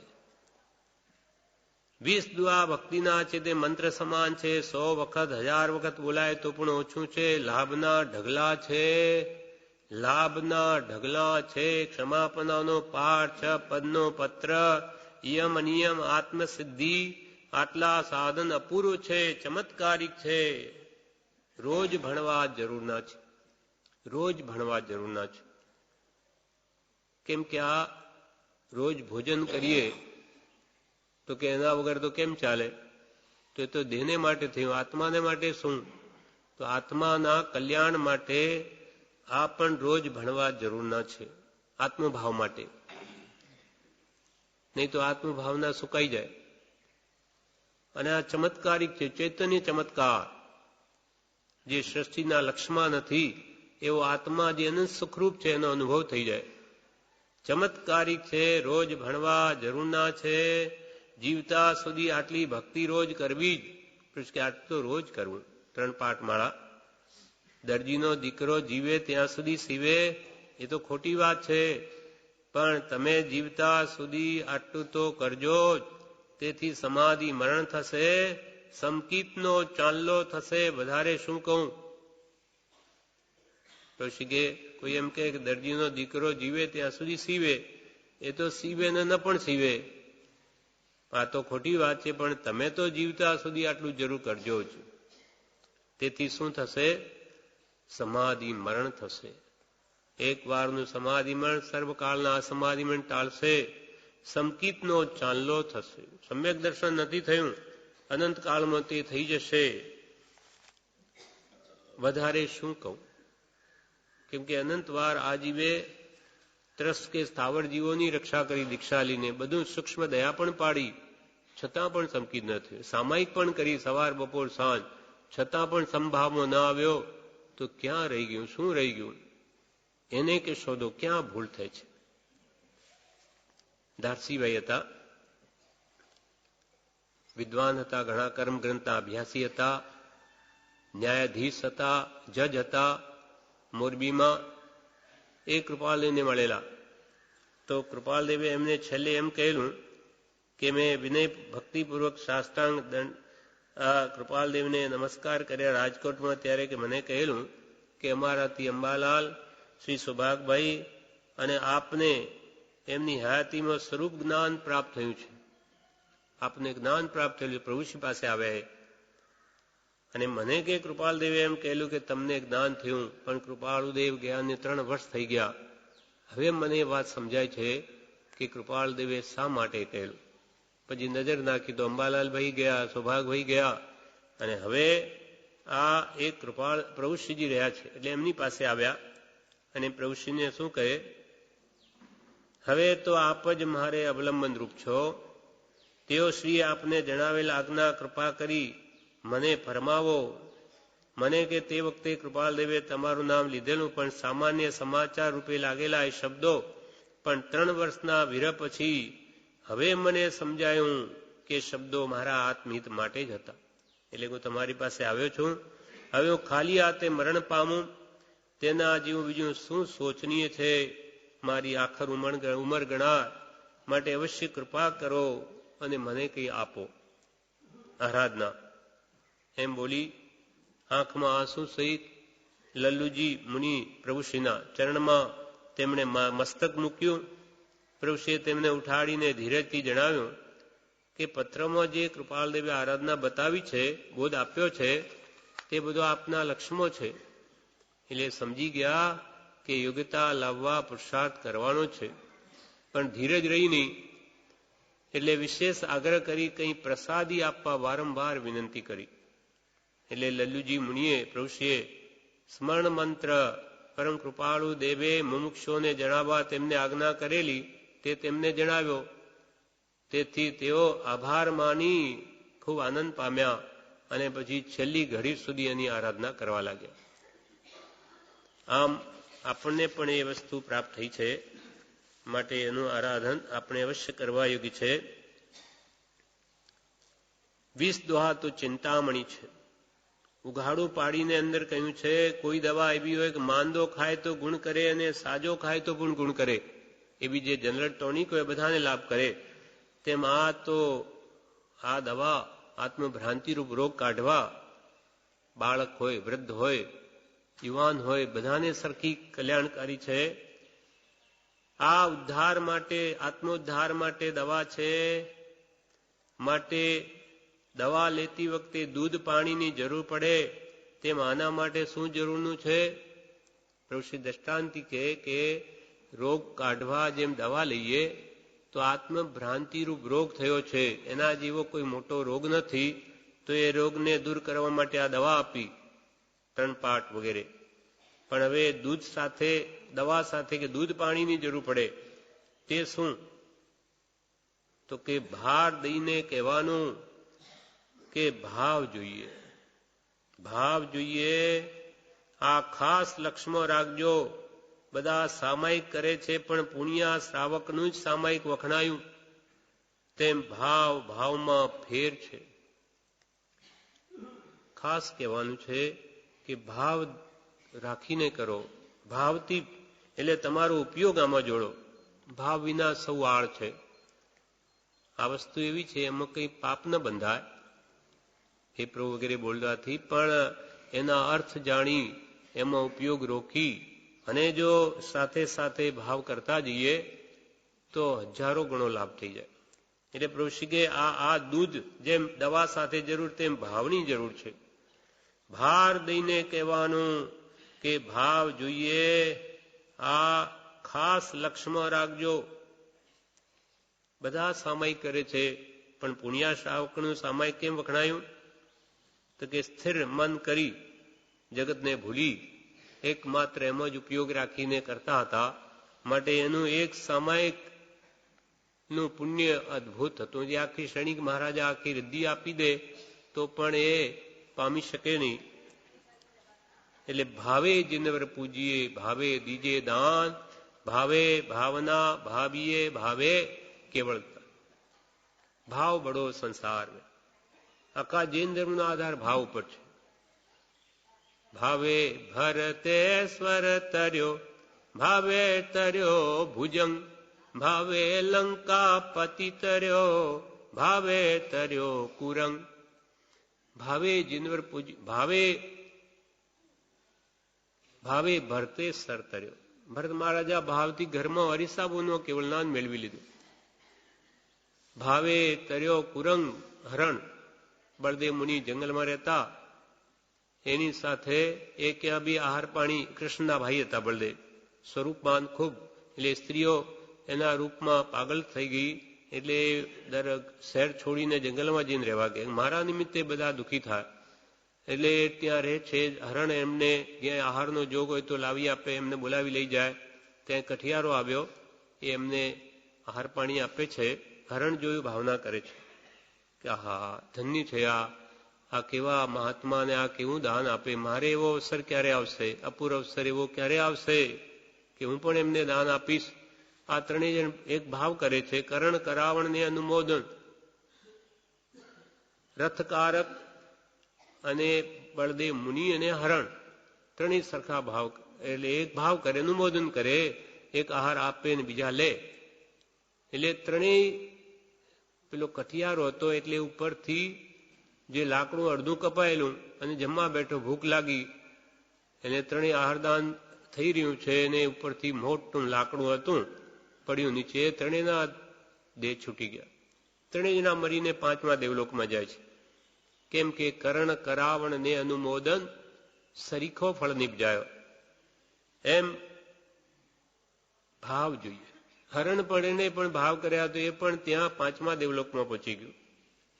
એમ કોઈ પણ ક્રિયા કે છે ભાવથી કરો.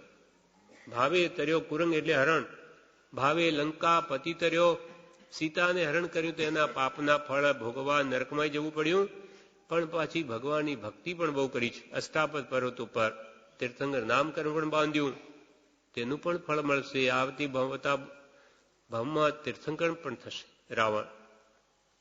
એમ ભાવ બળો સંસાર. આપણે અહીંયા બેઠા છીએ, બધા ભાવના નિમિત્તો છે. તેથી આવા વિચારો આવે, આના સંસારમાં તેવા વિચારો આવે. એટલે ભાવ માટેનું જ આ પ્રબળ નિમિત્ત છે. જેના ભાવ ઉત્કૃષ્ટ તે વધારે લાભ લઈ જાય. ભાવે તર્યો ભુજંગ, જે ચંડકોશીઓ નાગ મહાવીર ભગવાન મળ્યા, નિમિત્ત મળ્યું, ભાવ સુધરી ગયા.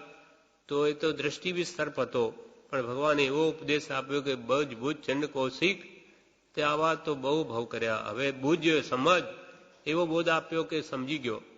પછી દરમાં મોઢું ઘાલીને ચારણી જેવું એનું શરીર થઈ ગયું છે. હવે તો લોકો જાણે આ તો હવે બુજી ગયો, કોઈને નથી મારતો, એટલે દહીં દૂધ બધું રેડે એના ઉપર, કે ચાલણી જેવું બધા કીડીઓ આવી તો પણ ક્ષમતાએ સહન કરીને પોતાનું કામ કરી ગયો ભાવથી. એમ આપણે પણ ભાવ કરવાના છે. ભાવ માટે નેમિનાથ ભગવાનને શ્રી કૃષ્ણે વંદના કરી, 18,000 મુનિઓને વાંધ્યા તે વખતે સાથે એનો નોકર વીરો સાલવી એ પણ હતો. એણે પણ 18,000 મુનિઓને વાંધ્યા. પણ ભગવાનને કહે શ્રી કૃષ્ણ મહારાજા કે આજે તો ભગવાન મને બહુ થાક લાગ્યો. તો કે તમારો થાક ઉતરી ગયો, તમારી 7મી નરક તૂટીને તમે 3જી આવી ગયા, 4 નરકો તૂટી ગઈ. તો કે એને કેવો લાભ થયો? આણે મારી સાથે નમસ્કાર કર્યા. તો કે એને ભાવ નહોતા, એને કોઈ ભગવાન પ્રત્યે પ્રેમ નથી. એ તો કે મારા મહારાજા કરે, હું સેવક છું, હું સાથે નમસ્કાર ન કરું તો એ કેમ શોભે? માટે મારે કરવા જ જોઈએ. એટલે ભાવ વગર એને કર્યા, માટે એને કંઈ લાભ થયો નથી. માત્ર આ શરીરની કસરત થઈ, ભાવ લાભ કઈ નહીં. એમ ભાવ જ્યાં હશે ત્યાં અદભુત લાભ થઈ શકે છે. એટલે પ્રભુશ્રી કે ભાર દઈને કહેવાનું કે ભાવ જોઈએ, આ ખાસ લક્ષ્યમાં રાખજો. બધા સામાયિક કરે છે, પણ પુણ્યા શ્રાવકનું સામાયિક જ વખણાયું. આ પ્રમાણે ભક્તિનું મહાત્મ્ય આપણને મહાપુરુષે કહ્યું. આ 3 પાઠનું 20 દ્વા છે તે મંત્ર સમાન છે. હે ભગવાન, હું આત્મા અર્થે કરું છું, એ ભાવ રહેવો જોઈએ. આત્માના કલ્યાણ અર્થે કરું છું. કેમ કે આત્મજ્ઞાની જે બતાવે તે આત્મજ્ઞાન પ્રાપ્તિનું જ કારણ થાય. એટલે વિશ્વાસ પ્રતીતિ જ્યાં હોય ત્યાં અવશ્ય કલ્યાણ, ડાયા ન થવું. 20 દ્વા ભક્તિના મહામંત્ર છે. યમ નિયમ સંયમ ક્ષમાપનાનો પાઠ, 3 વસ્તુ સ્મરણ કરવા, ધ્યાન કરવા, લક્ષ્ય રાખવા યોગ્ય છે. પ્રત્યક્ષ જ્ઞાની કૃપાળુ દેવે ચાંદ જેને ચોડ્યો છે તેનું આત્મહિત થવાનું છે. તે મંત્ર બહુ જબરો છે. આત્માનો લક્ષ્ય રાખવા યોગ્ય છે. આ પ્રમાણે આપણને આ 3 પાઠનું મહાત્મ્ય મહાપુરુષે બતાવ્યું. હવે 3 પાઠમાંના પહેલો પાઠ, હે પ્રભુ શું કહું, 20 દુહા. તેના વિશે હવે આપણે વાંચીએ. જે ભક્તિ પ્રગટવાનું પરમ રહસ્ય જેમાં છે. કેમ કે જ્યાં સુધી પોતાની દીનતા, લઘુતા, પામરપણું ખ્યાલ ના આવે ત્યાં સુધી ભગવાનનું મહાત્મ્ય નહીં સમજાય. હવે એની પહેલી ગાથા. હે પ્રભુ શું કહો દીનાનાથ દયાળ, હું તો દોષ અનંતનું ભાજન છું કરુણાળ. હે પ્રભુ શું કહો દીનાનાથ દયાળ, હું તો દોષ અનંતનું ભાજન છું કરુણાળ. હે પ્રભુ, પ્રભુતા જેને પ્રગટી છે, પ્રભુતા એટલે ઐશ્વર્ય. જેમ ભગવાન આપણે કહીએ પ્રભુ એટલે ભગવાન, ભગ એટલે ઐશ્વર્ય, વાન એટલે વાળા, જેને આત્મ ઐશ્વર્ય પ્રગટ્યું છે, આત્માની સર્વ રિદ્ધિ જેને પ્રાપ્ત થઈ તે પ્રભુ કહેવાય. તો હે કૃપાળુ, હે શુદ્ધાત્મા, હું આપને શું કહું? આપ તો દીન અને અનાથ ના દયાળ છો, એટલે દીન અને અનાથના નાથ છો. આપ દયાના સાગર છો અને અનંત ગુણના ભંડાર છો, જ્યારે હું તો અનંત દોષનું પાત્ર છું. ભાજન એટલે પાત્ર. હું તો દોષ અનંતનું, અનાદિકાળના મિથ્યાત્વને લઈને મારા બધા ગુણો દોષ રૂપે થયેલા છે. મારામાં એકેય ગુણ પ્રગટ નથી થયો, કેમ કે હજુ આત્મજ્ઞાન જ નથી થયું. 14 પૂર્વસદનું જ્ઞાન હોય પણ એ પણ અજ્ઞાન કહ્યું. જો આત્મજ્ઞાન ન હોય તો આત્માનો અનુભવ. એટલે મારા આપનામાં જેટલા ગુણો તે બધા મારા આત્મામાં છે જ મૂળ સ્વરૂપે, પણ એ બધા આવરિત છે, ઢંકાઈ ગયા, એટલે અનંત દોષરૂપ થયેલા છે. એટલે હું તો દોષ અનંતનું ભાજન છું કરુણાળ. હે કરુણાળુ, હે દયાળુ, દયા કરવાનો જ આપનો તો સ્વભાવ છે, પણ હું એવો અનંત દોષનું જે પાત્ર ભાજન છું, તે આપ જેવા પરમાત્મા સ્વરૂપને પામેલા ને હું શું કહું? ક્યાં આપની દશા આકાશ પાતાળ જેવું અંતર છે. મારા જેવો પામર આપને આગળ કંઈ કહેવા લાયક જ નથી. હે પ્રભુ શું કહું દીનાનાથ દયાળ. એટલે હે પ્રભુ બોલતા જ આપણી દ્રષ્ટિ કૃપાળદેવ પ્રત્યે જવી જોઈએ. એમ પૂજ્યશ્રીએ કહ્યું કે હે પ્રભુ, આપણે જે પરમ ગુરુ મળ્યા એ પણ શુદ્ધ આત્મા જ છે, એટલે એના તરફ આપણી દ્રષ્ટિ જવી જોઈએ. અને દીન અને અનાથ મળીને દીનાનાથ થયું છે. દીન એટલે શું? ગરીબ.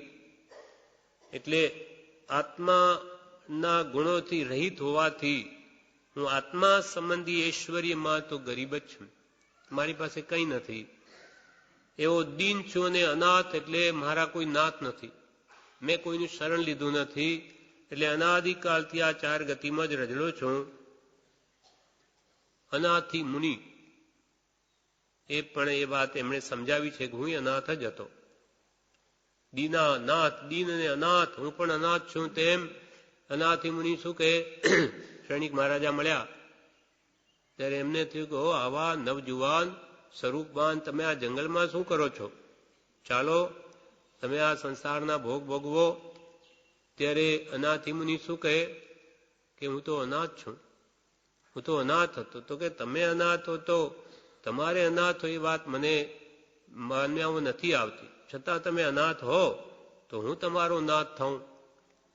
ચાલો અમારા રાજ્યમાં બધા ભોગ ભોગવો. ત્યારે અનાથી મુનિ કહે કે હે રાજા, તું હજુ સમજ્યો નથી, મારો ભાવ તું નથી સમજ્યો. આમ પછી કે સાંભળ. એમ પછી પોતાની સ્ત્રી કહે છે બધી વિગત કે હું પણ શેઠ પુત્ર હતો.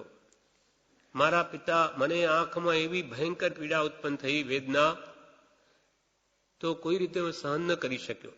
મારા પિતાએ અનેક વૈદ્યો હકીમોને બોલાવ્યા, બધું ધન આપવા માંડ્યું, પણ મારા પુત્રને ઠીક થાય તો સારું. પણ મારો એ રોગ ન મટ્યો. હે રાજા, એ જ મારું અનાથપણું હતું. પછી મારી માતા અત્યંત પ્રેમથી, એ પણ દુઃખી હતી, પણ એના પ્રેમથી પણ મારો રોગ ગયો નહીં. મારી સ્ત્રી હૈયું પલાળતી હતી, આંખોમાંથી આંસુ ઝારતી હતી, એ મારી સ્ત્રી પણ એના અત્યંત પ્રેમના કારણે પણ મારો રોગ નહીં લઈ શકી. હે રાજા, એ જ મારું અનાથપણું હતું. મારા ભાઈઓ નાના મોટા, બહેનો નાની મોટી, એ બધાએ ખૂબ પ્રયત્ન કર્યો કે કોઈ રીતે આને ભાઈને સારું થાય, પણ મને કોઈ રોગથી દૂર કરી નહીં શક્યા. હે રાજા, એ જ મારું અનાથપણું હતું. અને હવે હું પછી એમ થયું કે આ રોગ જો મટે તો સવારમાં ખંતી દંતી ને નિરારંભી દીક્ષા ધારણ કરું, એવી ઉત્તમ ભાવનાથી મને મારો રોગ શમી ગયો. એટલે કોઈ ઘરવાળા તો મને રક્ષણ ના આપી શક્યા, પણ ધર્મનું શરણ લીધું કે મારો રોગ નાબૂદ થઈ ગયો, નિર્મૂળ. અને સવારમાં પછી મેં ખંતી દંતી નિરારંભી એવી પ્રવજ્ઞા ધારણ કરી, દીક્ષા. એટલે હવે હું આત્મા અને પરાત્માનો નાથ છું. કેમ કે મેં ધર્મનું શરણ લીધું એટલે હું પરમ સુખી છું. એટલે આપણે રોજે બોલીએ છીએ, સર્વજ્ઞનો ધર્મ સુશરણ જાણી, આરાધ્ય આરાધ્ય પ્રભાવ આણી, અનાથ એકાંત સનાથ થાશે, એના વિના કોઈ ન બાયસ્યાસે. સર્વજ્ઞ, સર્વજ્ઞ એટલે જેને બધું જાણ્યું. ભગવાનમાં તો અનંત જ્ઞાન છે. કેવળ જ્ઞાનીઓ તીર્થંકરોએ બધું જાણી. સર્વજ્ઞનો ધર્મ, ઉપદિષ્ટ ધર્મ, કેવલી પ્રરૂપિત ધર્મ. સર્વજ્ઞનો ધર્મ શું શરણ જાણી, એને જ તું સાચું શરણ જાણ. આરાધ્ય આરાધ્ય પ્રભાવાણી, પ્રભાવ એટલે ભાવ, પ્રકૃષ્ટ ભાવ લાવીને એ ધર્મને આરાધ, તો તું અનાથ સનાથ થાશે. તું અનાથ છે, તારી કોઈ રક્ષા નહીં કરે. ગમે એટલું કુટુંબ હોય, ગમે એટલો પૈસો હોય, તને મરણ સમય નહીં બચાવે. સર્વજ્ઞનો ધર્મ શું શરણ જાણી, આરાધ્ય આરાધ્ય પ્રભાવ આણી, અનાથ, તું અનાથ છું, એકાંત અનાથ છું. એટલે તારી કોઈ રક્ષા કરનાર નથી. અનાથ એકાંત, એકાંત એટલે માત્ર, માત્ર તું અનાથ છે. તો પણ સનાથ થશે, તું નાથવાળો થઈ જઈ, તારે રક્ષા કરવાવાળા મળી આવશે.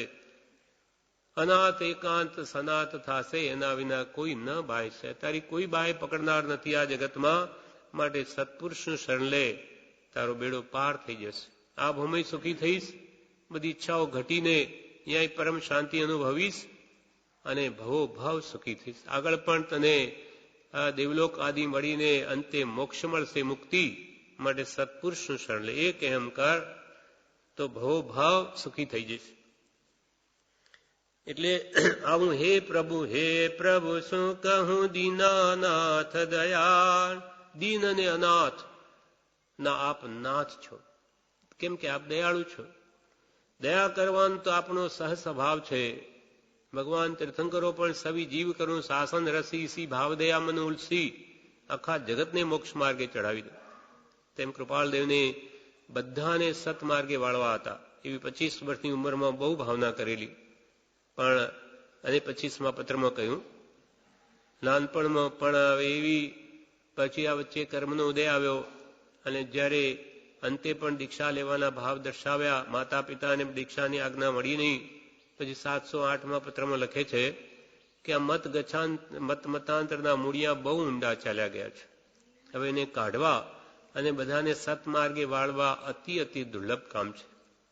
એ બી કામ કોઈ કરે તો અમારે કરવું નથી, અને પૂઠે ચાલ્યા જઈએ, પણ નજર ફેરવતા કોઈ દેખાતું નથી. એટલે આ કામ એમને કરવું પડ્યું છે.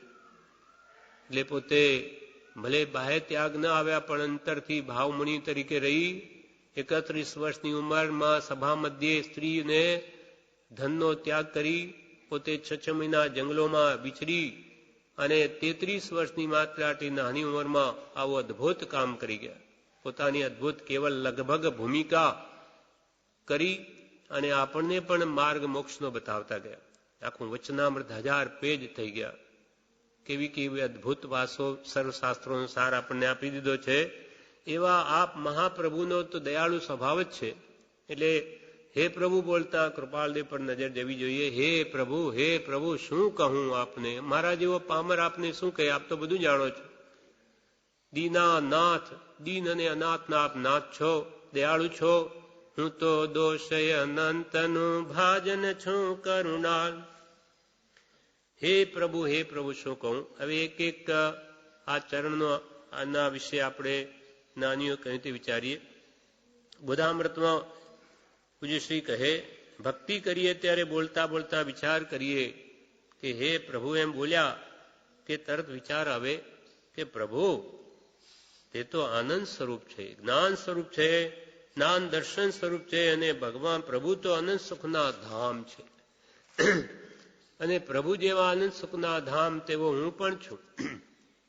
નિશ્ચયને મારામાં કઈ સુખની ખામી નથી, પણ મને ભાન નથી, માટે હું સુખ માટે જગતમાં 5 ઇન્દ્રિયના વિષયોમાં સુખ શોધું છું. પણ જ્યાં નથી ત્યાં શોધું એટલે કોઈ કાળે મળવાનું નથી. હે પ્રભુ શું કહું? પરમ કૃપાળુ દેવમાં એવું પ્રભુત્વ પ્રભુશ્રીને જોયેલું લાગેલું એમને. એટલે પ્રભુશ્રી કૃપાલદેવને પત્ર લખે છે, તેમાં પ્રભુશ્રી કેવું લખે? બધા વિશેષણો જ લખે. શું લખે? પ્રભુશ્રીનો પત્ર છે કૃપાલદેવ ઉપરનો. અનન્ય શરણના આપનાર પરમ પવિત્ર દીન બંધુ, ગરીબ નવાજ, અશરણના શરણ, ભાગ્યના ભેરુ, મેરુની પેરે અડોલ, સૂરજની પેરે ઉદ્યોતના કરણહાર, પાણીની પેરે નિર્મળ, ચિંતામણી રત્ન સમાન, પારસ મણિ સમાન, કલ્પવૃક્ષ સમાન, સમુદ્રની પેરે ગંભીર, ચંદ્રમાની પેરે શીતળતાના કરણહાર, સફરી જહાજ સમાન. કૃપાલને કેવા વિશેષણ લખે? સફરી જહાજ તો એક વાર તારે, પણ હે નાથ આપ તો ભવો ભવના તારણહાર છો. સમતાના સાગર, દયાળુ, દયાના સાગર, કરુણા નિધિ, પરમ પવિત્ર, ક્ષમાવંત, ધીરજવંતા, લજ્જાવંતા, સત્ય સ્વરૂપી મહાત્મા રાજ્યચંદ્ર પ્રભુની સેવામાં વિનંતી. આ અંદરના ભાવો ન હોય તો બહાર આવે નહીં. હે પ્રભુ હવે હું શું કરું? હે પ્રભુ હવે હું શું કરું? હાય હાય, આ સંસાર તો બળી રહ્યો છે, અને હું આપનો સેવક આ સંસાર રૂપી લાયમાં દાજુ છું. તેને હવે હે પ્રભુ તમે જોશો ને? હે નાથ હાથ ઝાલી બહાર કાઢો ને, તમારા દાસને તમારી પાસે રાખો. કેમ કે આપ તો દીનના નાથ દયાળ છો. આપ દીન અને અનાથના નાથ છો. અમારા જેવા પામરો પર દયા કરવાનો જેનો સહજ સ્વભાવ છે, માટે આપની સમક્ષ આટલું બોલવાની હિંમત થાય છે.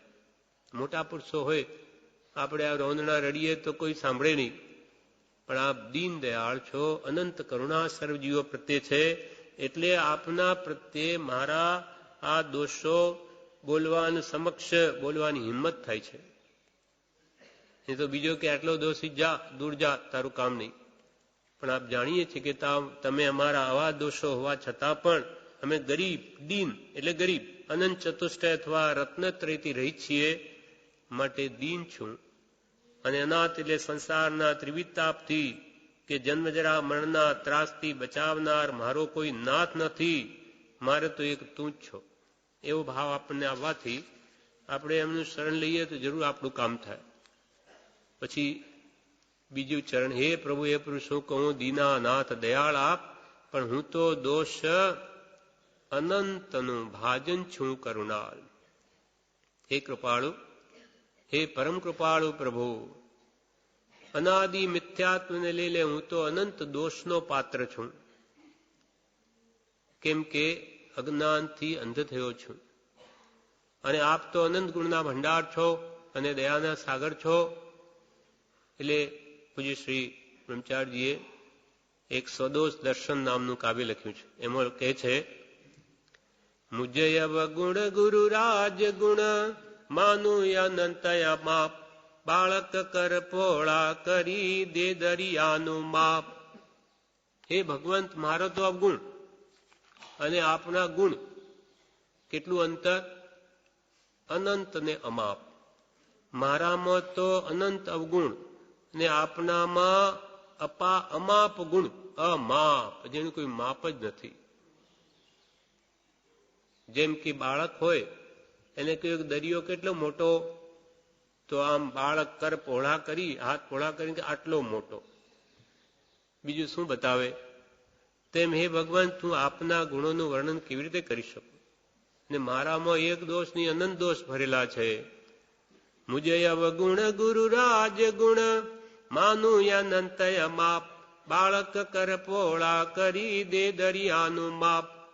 જ્ઞાની પુરુષોના ગુણો વિશે એક જણે એમ લખ્યું કે 7 સંબંધ કી મસી કરો, લેખની સબબ વનરાઈ, ધરતી સબ કાગજ કરો, પણ હરિગુણ લખ્યા ન જાય.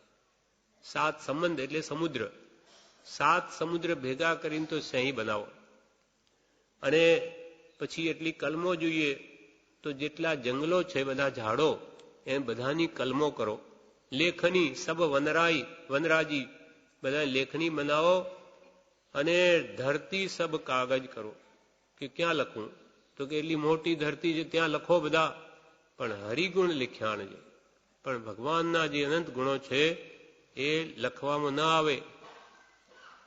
એ બધા જ ગુણો આપણા બધામાં છે, કંઈ બહારથી આવવાનું નથી.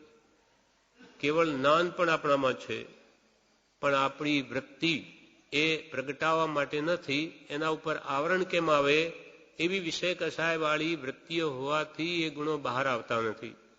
બાકી કે તું છો મોક્ષ સ્વરૂપ, તું છો સિદ્ધ સ્વરૂપ, સર્વજીવ સિદ્ધ સમાન છે. આપણા બધામાં અનંત ગુણો ભરેલા છે. પણ એ બધા પ્રગટાવવા માટે જ્ઞાનીઓ કે તું પણ મારા જેવો જ છે, જલ્દી એ પ્રગટાવ તો અનંત સુખ પામીશ. જન્મ જરા મરણના અનંત દુઃખ ભોગવ્યા, હવે તારું સ્વરૂપ સમજ. સિદ્ધ સાથે સરખાવતા હું તો અનંત દોષનું ભાજન છું. આપણે સિદ્ધ જેવા છતાં અનંત દોષના પાત્ર વર્તમાનમાં. લિખતી યદિ ગ્રહિત્વા શારદા સર્વકાલમ તદપી તવ ગુણાનામ પારમીશમ ન યાતિ. શારદા એટલે સરસ્વતી. એ ભગવાન આપના ગુણો લખ લખ લખ લખ જ કરે તો તદપી તવ ગુણાનામ, આપના ગુણોનો પાર મિશમ ન યાતિ, એ પાર ન પામી શકે. એટલે હું તો દોષ અનંતનું ભાજન અને આપ અનંત ગુણના ભાજન છો. હે કરુણાલુ, આપને હું શું કહું? આના વિશે કૃપાલદેવ પોતે જ લખે છે પત્રાંક 454માં કે સર્વથી સ્મરણજોગ વાત તો ઘણી છે, તથાપિ સંસારમાં સાઉદાસીનતા, પરના અલ્પ ગુણમાં પણ પ્રીતિ, પોતાના અલ્પ દોષને વિશે પણ અત્યંત ક્લેશ, દોષના વિલયમાં અત્યંત વીર્યનું સ્પર્વું, એ વાતો સત્સંગમાં અખંડ એક શરણાગતેપણે ધ્યાનમાં રાખવા યોગ્ય છે. કૃપાલ કે ઘણું બધું સ્મરણમાં રાખવા યોગ્ય તો છે, વળી સર્વથી સ્મરણજોગ વાત તો ઘણી છે, ઘણું બધું યાદ રાખવા યોગ્ય છે. પણ તથાપિ સંસારમાં સાવ ઉદાસીનતા. ઉદ એટલે અધ્ધર, આસીન એટલે બેસવું, અધ્ધર બેસવું, ક્યાંય લેપાવું નહીં, આસક્તિ ક્યાંય નહીં કરવી. નાનીને આપણામાં અંતરાજ છે, નાની પણ સંસારમાં પણ ક્યાંય લેપાતા નથી, અનાસક્ત બુદ્ધિ છે એમની. માટે ખાતા છતાં ખાતા નથી, પીતા છતાં પીતા નથી, ભોગવતા છતાં ભોગવતા નથી. અને આપણી અત્યંત આસક્તિ હોવાથી નહીં ખાઈએ તોય ખાઈએ છીએ, ખાવાની આસક્તિ ગઈ નથી, માટે કર્મબંધન થાય. એટલે પ્રભુ શ્રી કૃપાલદેવ કહે, માટે સંસારમાં સાવ ઉદાસીનતા, પરના અલ્પ ગુણમાં પણ પ્રીતિ. કોઈના પ્રત્યે અલ્પ ગુણ જુઓ તો પણ એમના પ્રત્યે પ્રમોદ ભાવ આવવો જોઈએ, કેમ કે ગુણો આપણને મેળવવા છે. અને પોતાના અલ્પ દોષને વિશે પણ અત્યંત ક્લેશ. પોતાનો અલ્પ દોષ હોય તો એના પ્રત્યે આપણને અંતરમાં અત્યંત ક્લેશિત ભાવ રહેવો જોઈએ કે આ મારા દોષો ક્યારે જશે. મહાપુરુષો હોય તે બીજાના અલ્પ ગુણને પહાડ જેવો કરે અને પોતાના અલ્પ દોષને પણ પહાડ જેવો કરે. અને પોતાના અલ્પ દોષને વિશે પણ અત્યંત ક્લેશ, દોષના વિલયમાં અત્યંત વીર્યનું સ્પર્વું, દોષને દૂર કરવા માટે અત્યંત વીર્ય સ્પરાયમાન થવું જોઈએ, બળ અંતરંગથી. એ વાતો સત્સંગમાં અખંડ એક શરણાગતપણે ધ્યાનમાં રાખવા યોગ્ય છે. સત્સંગમાં એ વાતો વિચારી અને દોષો કાઢવા જોઈએ અને ગુણો કેમ પ્રગટવા જોઈએ એનો પ્રયત્ન કરવો જોઈએ, એમ પરમ કૃપાલદેવ કહે છે. વળી ઉપદેશ છાયામાં 710 પાન ઉપર કૃપાલદેવ જણાવે, વિષય કસાયાદિ દોષ ગયા વિના સામાન્ય આશયવાળા દયા વગેરે આવે નહીં, તો પછી ઊંડા આશયવાળા દયા વગેરે ક્યાંથી આવે? વિષય અને કસાય, 5 ઇન્દ્રિયના વિષયો, શબ્દરૂપ રસગંધ સ્પર્શ, અને એને લઈને કસાય ભાવો, ક્રોધ માન માયા લોભાદી. એ કે છે એ દોષો ગયા વિના સામાન્ય આશયવાળા દયા વગેરે આવે નહીં. સામાન્ય આશયવાળા દયા એટલે જીવોની દયા, ભવે ખેદ પ્રાણી દયા, એ પણ આવે નહીં. વિષયોમાં આસક્તિ હોય તો એ ગમે તેવું પાપ કરે, કે ભાઈ આ વસ્તુ ખાવામાં, આ માખણ છે તો એમાં આ બધા આનંદ જીવો મરે, પણ એને ખાવામાં આસક્તિ હોય તો કંઈ ગણે નહીં. સામાન્ય દયા પણ ના આવે. કંદમૂળે ખાય એમાં કે ઘણા જીવો, તો પણ એને સ્વાદ મારાથી નહીં રહેવાય. તો અહીંયા કે છે કૃપાલદેવ, વિષય કસાય આદિ દોષો ગયા વિના સામાન્ય આશયવાળા દયા વગેરે પણ આવે નહીં, તો પછી ઊંડા આશયવાળા દયા વગેરે ક્યાંથી આવે? ભવે ખેદ અંતર દયા. જે બીજા પ્રાણીઓની પણ દયા જેના હૃદયમાં આવે નહીં, તે પોતાના આત્માની દયા શું ખાવાનો છે? ભવે ખેદ અંતર દયા, તે કહીએ જિજ્ઞાસ. તે જિજ્ઞાસુ જીવને થાય સદગુરુ બોધ તો પામે, સમકીતને વર્તે અંતર શોધ. એટલે કૃપાલદેવ કે આ વિષય કસાયને નહીં ઘટાડો. કૃપાલદેવ કે નથી ધર્યો દેહ વિષય વધારવા, નથી ધર્યો દેહ પરિગ્રહ ધારવા. અનંતા કાળથી એ જ કર્યું છે. પણ હવે કે છે આ છોડો, જો મુક્તિ મેળવવી હોય, કેમ કે અહીંયા સ્પષ્ટ કે છે કૃપાલદેવ કે વિષય કસાય સહિત મોક્ષે જવાય નહીં. ઉપદેશ છાયામાં કૃપાલદેવ કહે, વિષય કસાય સહિત મોક્ષે જવાય નહીં, અંતઃકરણની શુદ્ધિ વિના આત્મજ્ઞાન થાય નહીં. વિષયથી જેની ઇન્દ્રિયો આર્ત છે તેને શીતળ એવું આત્મસુખ, આત્મતત્વ ક્યાંથી પ્રતીતિમાં આવે? શુક્લ અંતઃકરણ વિના મારા વચનને કોણ દાદ આપશે? તમે અંતઃકરણ શુદ્ધિ નહીં કરો તો કે જે આત્મજ્ઞાન નહીં થાય, અને વિષય કસાય સહિત કોઈ મોક્ષે ગયા નથી. ભક્તિ એ સર્વ દોષને ક્ષય કરવા વાળી છે, માટે તે સર્વોત્કૃષ્ટ છે. ભક્તિ પરમ પ્રેમ રૂપા. મીરાબાઈ કેવી ભક્તિ કરી, જગત ભૂલાઈ ગયું. રાણા એના જે પતિના ભાઈ દેવર, એ કે આ મરી જાય તો ઠીક, કે માર બધી ઘરની ઇજ્જત બધી ધોઈ નાખી, સાધુઓની સાથે બેસી બેસીને, એટલે વિષનો પ્યાલો મોકલ્યો, એટલે કે અમૃત પીઓ, અથવા સાપ મોકલે કે બે જાણે એને ડસી જાય, પણ એ પણ હાર બની જાય છે, કેમ કે એની ભક્તિ છે. કૃપાલે પણ કહ્યું કે ગમે તે જપ તપ ક્રિયા કે શાસ્ત્ર અધ્યયન કરીને પણ એક જ કાર્ય સિદ્ધ કરવાનું છે, તે એ કે જગતની વિસ્મૃતિ કરવી અને સતના ચરણમાં રહેવું, જ્ઞાની પુરુષોની પરમ ભક્તિમાં રહેવું, આ બધું ભૂલીને. આવી મીરાબાઈ, નરસિંહ મહેતા એવી જ ભક્તિ કરી છે. રાણાએ મેલ્યા વિષના પ્યાલા, પીને મસ્ત હોઈ, મેરે તો गिरधर गोपाल दूसरो न कोई, साधु संग बैठ बैठ लोक लाज खोई, मेरे तो गिरधर गोपाल दूसरो न कोई. આવો પ્રેમ જ્યારે આવશે ત્યારે કામ થશે. નરસિંહ મહેતાની ભક્તિ કેવી અદભુત હતી.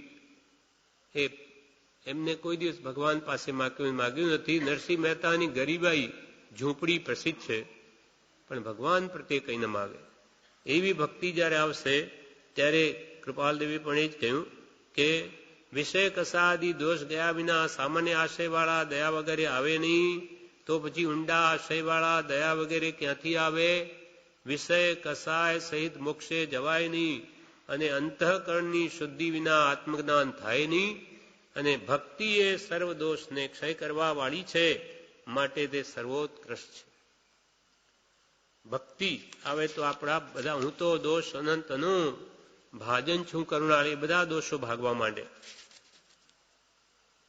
કૃપાલદેવ ઉપદેશ છાયામાં ફરી કહે છે, સત્પુરુષનું એક પણ વચન સાંભળી પોતાને વિશે દોષો હોવા માટે બહુ જ ખેદ રાખશે અને દોષ ઘટાડશે ત્યારે જ ગુણ પ્રગટશે. સંત સમાગમની જરૂર છે. બાકી સત્પુરુષ તો જેમ એક વટે માર્ગુ બીજા વટે માર્ગને રસ્તો બતાવી ચાલ્યા જાય છે તેમ બતાવી ચાલ્યા જાય છે. ગુરુપદ ધરાવવા કે શિષ્યો કરવા માટે સત્પુરુષની ઈચ્છા નથી. જ્ઞાની પુરુષો શું કરે? આપણને માર્ગ બતાવે. વટે માર્ગો આપણે જતા હોય રસ્તામાં કોઈને પૂછીએ કે ભાઈ આ મુંબઈ કે અમદાવાદ જવાનો માર્ગ કયો, તો એ બતાવી દેશે કે ભાઈ આ પ્રમાણે જાઓ. તેમ જ્ઞાનીઓ આપણને દિશા જ બતાવે છે. એ કંઈ કરી આપે નહીં, કરવું તો આપણે જ પડે. એટલે અહીંયા કૃપાલદેવ કહે, બાકી સત્પુરુષ તો જેમ વટે માર્ગુ એક વટે માર્ગુ બીજા વટે માર્ગુને રસ્તો બતાવી ચાલ્યા જાય છે તેમ બતાવી જ્ઞાની ચાલ્યા જાય છે. એમને ગુરુપદ ધરાવવા કે શિષ્યો કરવા માટે સત્પુરુષની ઈચ્છા નથી કે ભાઈ તમે હવે માનો અમને ગુરુ કરો અને તમે અમારા શિષ્યો છે, એવું એમને કંઈ જોઈતું નથી. સાચા જ્ઞાની પુરુષને ન હોય, અજ્ઞાનીને એવું હોય.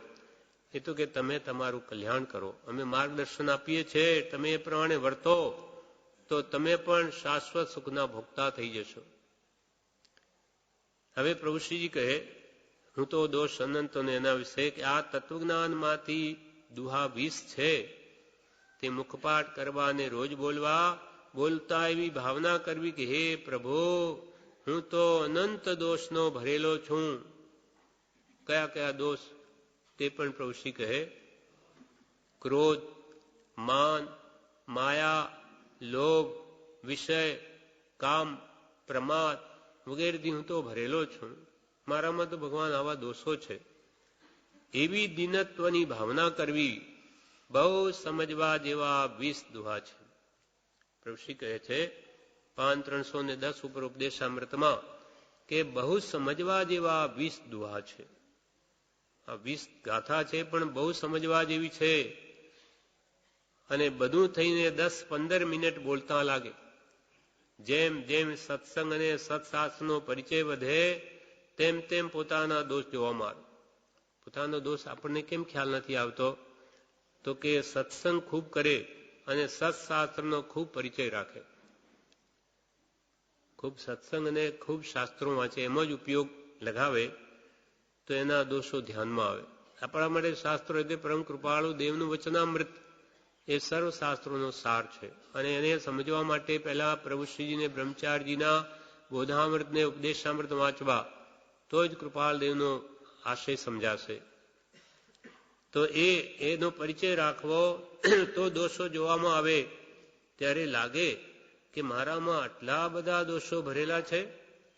શું મારામાં આટલા બધા દોષો ભરેલા? ત્યાર પછી તે દોષોને કાઢવાની ભાવના જાગે. દોષો કાઢવાની ભાવના એ જ ખરી મુમુક્ષુતા છે.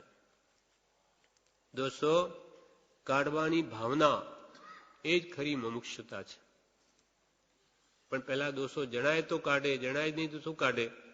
એટલા માટે આપણા દોષો આપણને ધ્યાનમાં આવે એટલે 40 દોષો આમાં હે પ્રભુમાં બતાવ્યા છે. મોટા દોષ એ જાય તો બીજા અનંતા દોષો જાય. પણ સત્સંગ મળવો જોઈએ, એના વચનો મળવા જોઈએ, તે આપણને મળ્યા છે. એવી રીતે અંજન ચોર હતો. ચોર છે, બધી ચોરીઓ જ કરી છે આખી જિંદગી. હવે એને કંઈ પાછળ પડ્યા એટલે પકડાઈ જઈશ તે જંગલમાં આવ્યો તો એ કાળી ચૌદસને દિવસે એક માળી આકાશગામીની વિદ્યા સાધે કરે છે. એને આવી કહ્યું, પેલા ચોરે કહ્યું, અંજન શું કરે? તો કે હું તો આકાશગામીની વિદ્યા સિદ્ધ કરવા માટે આ સીકું બાંધ્યું છે. 108 એના દોરડા બાંધી અને નીચે ભાલા, તલવાર બધા ઉભા કર્યા છે. હવે કે છે કે શું કરે? તો કે આ સિક્કામાં હું બેસી અને એક એક નવકાર બોલીને આ એક એક દોરડું કાપવાનું, એમ મારા શેઠે મને કહ્યું તો કે આ વિદ્યા સિદ્ધ થાય. પણ મારી હિંમત ચાલતી નથી. જો આ કરું નીચે પડું ને આ બધા ભાલા ખોંચી જાય તો મરી જાઉં. ત્યારે પેલો અંજનસોર શું કહે? ઉઠ, નીચે ઉતાર, તારું કામ નથી. કર્મેશુરા તે ધર્મેશુરા. એને તો પછી બોલ કે શું શેઠે શું મંત્ર બોલવા કહ્યો? પછી પેલે કે નમો અંતાણ, નમો સિદ્ધાણ, નમો આર્યાણ, નમો જાણ. એ તો કે આણમ કઈ પતો ખબર પડતી નથી, પણ શ્રદ્ધા દ્રઢ છે કે આ કહેનાર પુરુષ સાચો, તો કે બિલકુલ સાચો. એ રોજે મારા શેઠ અહીંયા ફૂલો લેવા આવે બગીચામાં, હું એમને આપું છું ને રોજે ઉડીને જાય છે. એટલે મેં એમને બતાવ્યો, તો કે કહેનાર પુરુષ તો સાવ સાચો છે. તો કે ઉતાર નીચે, લા મને આપ, તલવાર મને આપ. પછી પેલો મંત્ર બોલ, એ બોલે છે પણ એને સમજાય નહીં. પણ મહારાજ જેણે એમને કહ્યું છે તે પુરુષ સાચો છે એમ દ્રઢ શ્રદ્ધા રાખીને એને શું કર્યું કે આણમ તાણમ કઈ ન જાણમ શેઠ વચન પરમાણમ. શેઠે જે કહ્યું તે મને બસ માન્ય છે એમ કરીને એક ઝાટકે 108 તો શું તોડે બધી કાપી નાખી. તરત જ આકાશગામીની વિદ્યા સિદ્ધ થઈ. અને બોલો કે ક્યાં જવું છે? તો કે મારા ગુરુ પાસે. આ જેણે આ મંત્ર બતાવ્યો ત્યાં લઈ જાઓ, નંદીશ્વર દીપે. ત્યાં જઈને બધું જોયું તો હો આ તો કઈ અદભુત છે, એ તો કોઈ દિવસ જોયું નહીં. પછી મળ્યા કે તું અહીંયા ક્યાંથી, આપની કૃપા છે, હવે મને મારો ઉદ્ધાર કરો. એ કોઈ ગુરુ પાસે લઈ જાય છે, ત્યાં ચારણ મુનિ પાસે. એ પછી ઉપદેશ આપે છે. પછી અંજન ચોર પૂછે છે કે મારું આયુષ્ય કેટલું? તો કે 1 જ મહિનાનું. 1 જ મહિના? 1 મહિનામાં હું ભગવાન શું આરાધના કરીશ? તો કે 1 મહિનો બસ છે, બહુ થઈ ગયો. તો આરાધના કરવા છે તો થઈ શકે? તો કે મારે જરૂર કરવી છે. ત્યાં દીક્ષા લઈ લે છે. અને 1 મહિનાની અંદર એવો પાપી અંજન ચોર, આખી જિંદગી પાપ જ કર્યા, બધું ત્યાગી દઈ અને અંશણી લઈ લીધું. 1 મહિનામાં તો આરાધના કરીને કેવળ જ્ઞાન પ્રગટાવી લીધું. જ્યારે આવા પાપીઓ પણ તરી જાય છે, પણ દોષ કાઢવાની ભાવના આપણી પણ દ્રઢ હોય અને જ્ઞાનીની આજ્ઞા આરાધીએ તો આપણું પણ કામ અવશ્ય થઈ શકે એવું છે. એટલે હું તો દોષ અનંતનું ભાજન છું કરુણાળ. પ્રભુ શ્રીજી પણ એક બીજા પત્રમાં ફરી લખે છે કૃપાલદેવને, હે પ્રભુ મારી ભૂલ ઘણી, તે સત્પુરુષની શાનથી 2-4 ભૂલની કોઈ સ્મૃતિ આપી. મારી તો ભૂલ ઘણી, હું તો દોષ અનંતનું, પણ આપે શાન કરીને 2-4 ભૂલની કોઈ સ્મૃતિ આપી. તેથી તે અલ્પ બુદ્ધિથી મારા જોવામાં આવી. તેથી વારંવાર અવસરે આપ યાદ આવો છો કે હે જીવ, દોષ તો અનંત છે, પણ અહંકારથી મેં જોયા નહીં. પ્રભુ શ્રી પોતા વિશે કે જે મારામાં અનંત દોષ છે, મેં અહંકારથી જોયા નહીં. તે માહે નાથ આપ તો જાણતા થકી આ કેવો બાળક જેવો બિચારો અહંકારમાં ડોલ્યા કરે છે, તો પણ મને કદી મોઢે કહ્યું નહીં. અને દોષને ટાળવાને તમે શરણ થયા. હે નાથ, ધન્ય છે આપની સમતા ગંભીરપણાને કે જે મને કાંઈ કહ્યું નહીં. અને આપના હવે જણાવ્યાથી મેં તે ભૂલ દેખી. વિચાર થયો કે વાહ, મારા પ્રભુની ધીરજને ધન્ય છે. હે પ્રભુ માવિતર, આ ક્લેશિત દુષ્ટ આત્માને ધિક્કાર છે કે આ દુષ્મ કાળમાં સત્પુરુષની અમૃતવાણી સાંભળતા હજુ છાતી ભેદાતી નથી. પ્રભુ શ્રી પોતાનો પશ્ચાતાપ કૃપાલને લખે છે કે પ્રભુ આપ માવિતર જેવા મળ્યા, મને માર્ગદર્શક ભૂમિયા જેવા મળ્યા, તો આ મારો ક્લેશિત આત્મા દુષ્ટ એવો અને ધિક્કાર છે કે આવા દુષ્મ કાળમાં સત્પુરુષની અમૃત વાણી સાંભળતા પણ હજુ છાતી ભેદાતી નથી. હજુ એ વચનો મારા અંદર અસર કરતા નથી આપના. કાળનો ભરોસો નથી. વળી જીવ તો જાણે ઘણા કાળનો આગ્રહ કરી રહ્યો છે કે જાણે કે હું તો ઘણા કાળથી જીવતો જ રહીશ. હે પ્રભુ, સંસારથી આ મોહથી વિરક્ત થઈ આપની ભક્તિમાં અહોરાત્રિ રહેવાય એવું શું સાધન હશે તે કૃપા કરી જણાવો ને. કેવા સંસારથી, સંસારની આસક્તિથી, મોહથી હવે સંપૂર્ણ નિવૃત્ત થઈને આપની ભક્તિમાં રાત દિવસ રહ્યું એવું સાધન શું હશે તે કૃપા કરી જણાવો ને. આમ પશ્ચાતાપના ભાવ આપણને પણ કૃપાલદેવ પ્રત્યે જ્યારે થશે ત્યારે જ આપણું કલ્યાણ થશે, અન્યથા નહીં થાય. એટલે આ એક સ્તવનમાં બધો આ ભાવ કે છે. કોણ કે છે? ઈશ્વર વિજયજી. પશ્ચાતાપનો જ ભાવ છે. સાહિબ સાંભળો રે સંભવ અરજ હમારી, સાહિબ સાંભળો રે સંભવ અરજ હમારી, ભવો ભવ હું ભમ્યો રે ન લઈ સેવા તુમારી, સાહિબ સાંભળો રે સંભવ અરજ હમારી.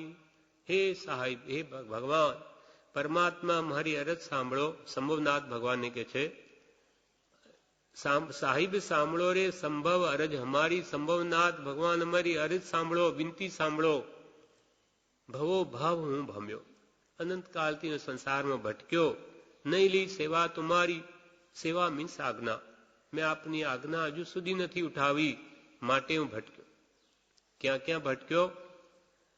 નયરની ગોદ મારે ત્યાં હું બહુ ભવ ભમ્યો, તુમ વિના દુઃખ સયારે અહો નિશ ક્રોધે ધમ ધમ્યો, સાહિબ સાંભળો રે સંભવ અરજ હમારી.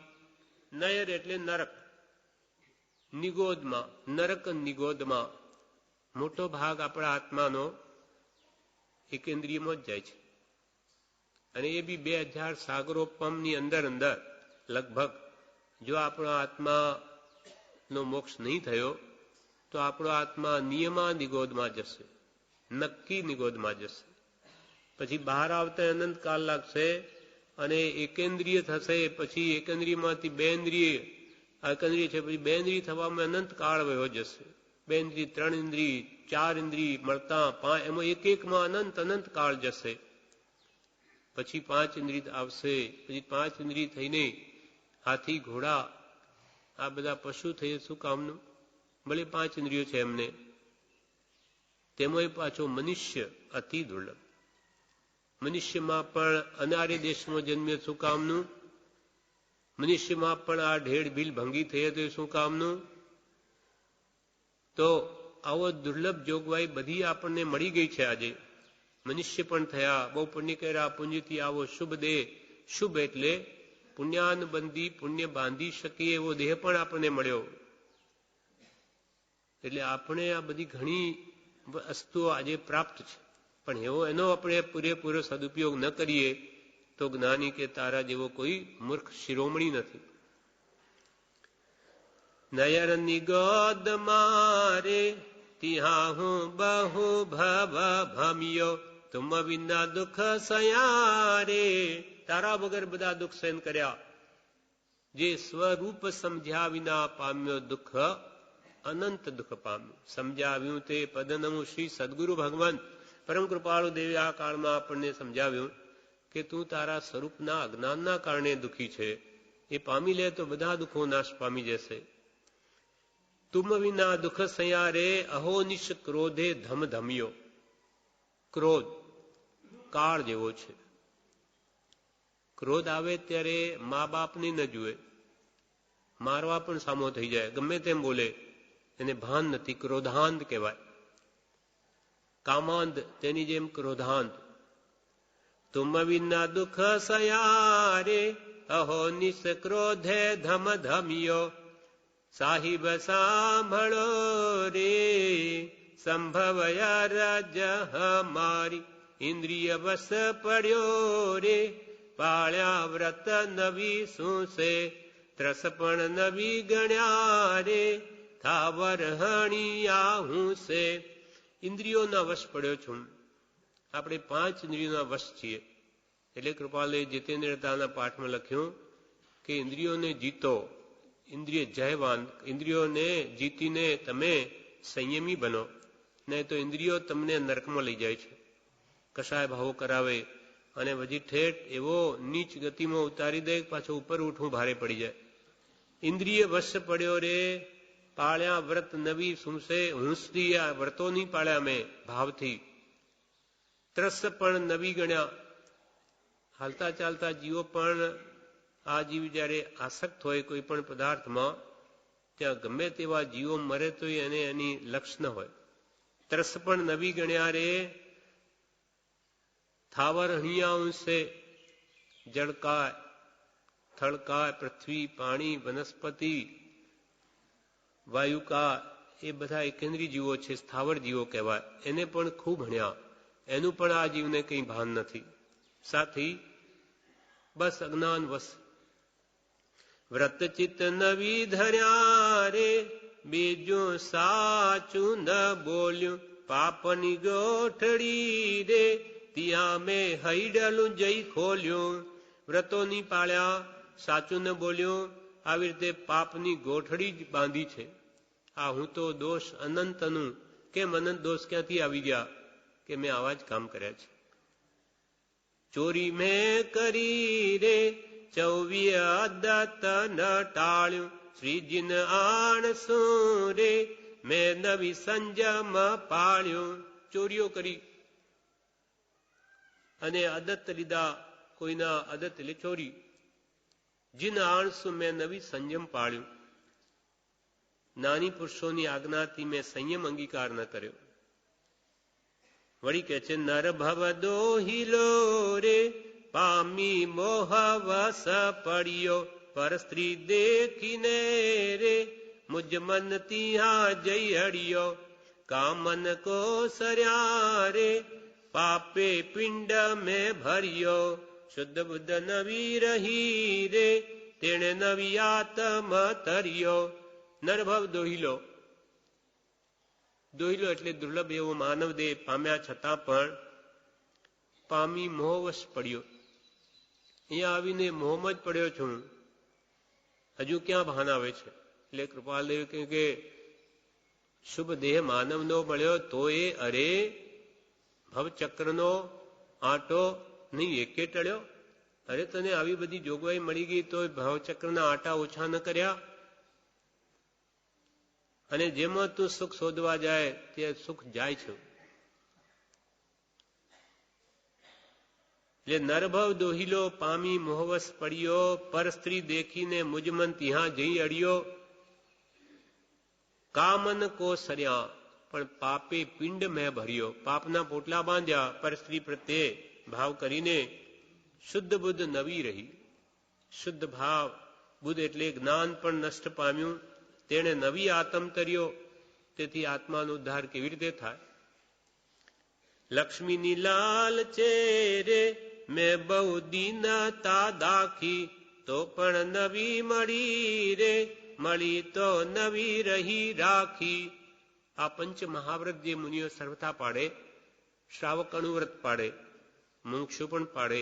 એટલા માટે આ પાંચે મહાવ્રતો કે અણુવ્રતોની વાત કરી. કે હિંસા કરી, જૂઠ બોલ્યું, ચોરી કરી, અને પર સ્ત્રી ગમન કે સ્વસ્ત્રી પ્રત્યે પણ વિશેષ આસક્ત રહ્યો, બ્રહ્મચર્ય પાળ્યું નહીં, અને પરિગ્રહનો પણ ત્યાગ ન કર્યો. લક્ષ્મીની લાલચમાં જ પડ્યો. એમાં બધો સમય માનવ ભવનો દુર્લભ વેડફી કાઢ્યો અને મર્યો ત્યારે હાથમાં કઈ નહીં, ખાલી હાથે ગયો. લક્ષ્મીની લાલચે મેં બહુ દીનતા દાખી, તો પણ નવી મળી. પુણ્યમાં ન મળે, મળી તો નવી રહી રાખી.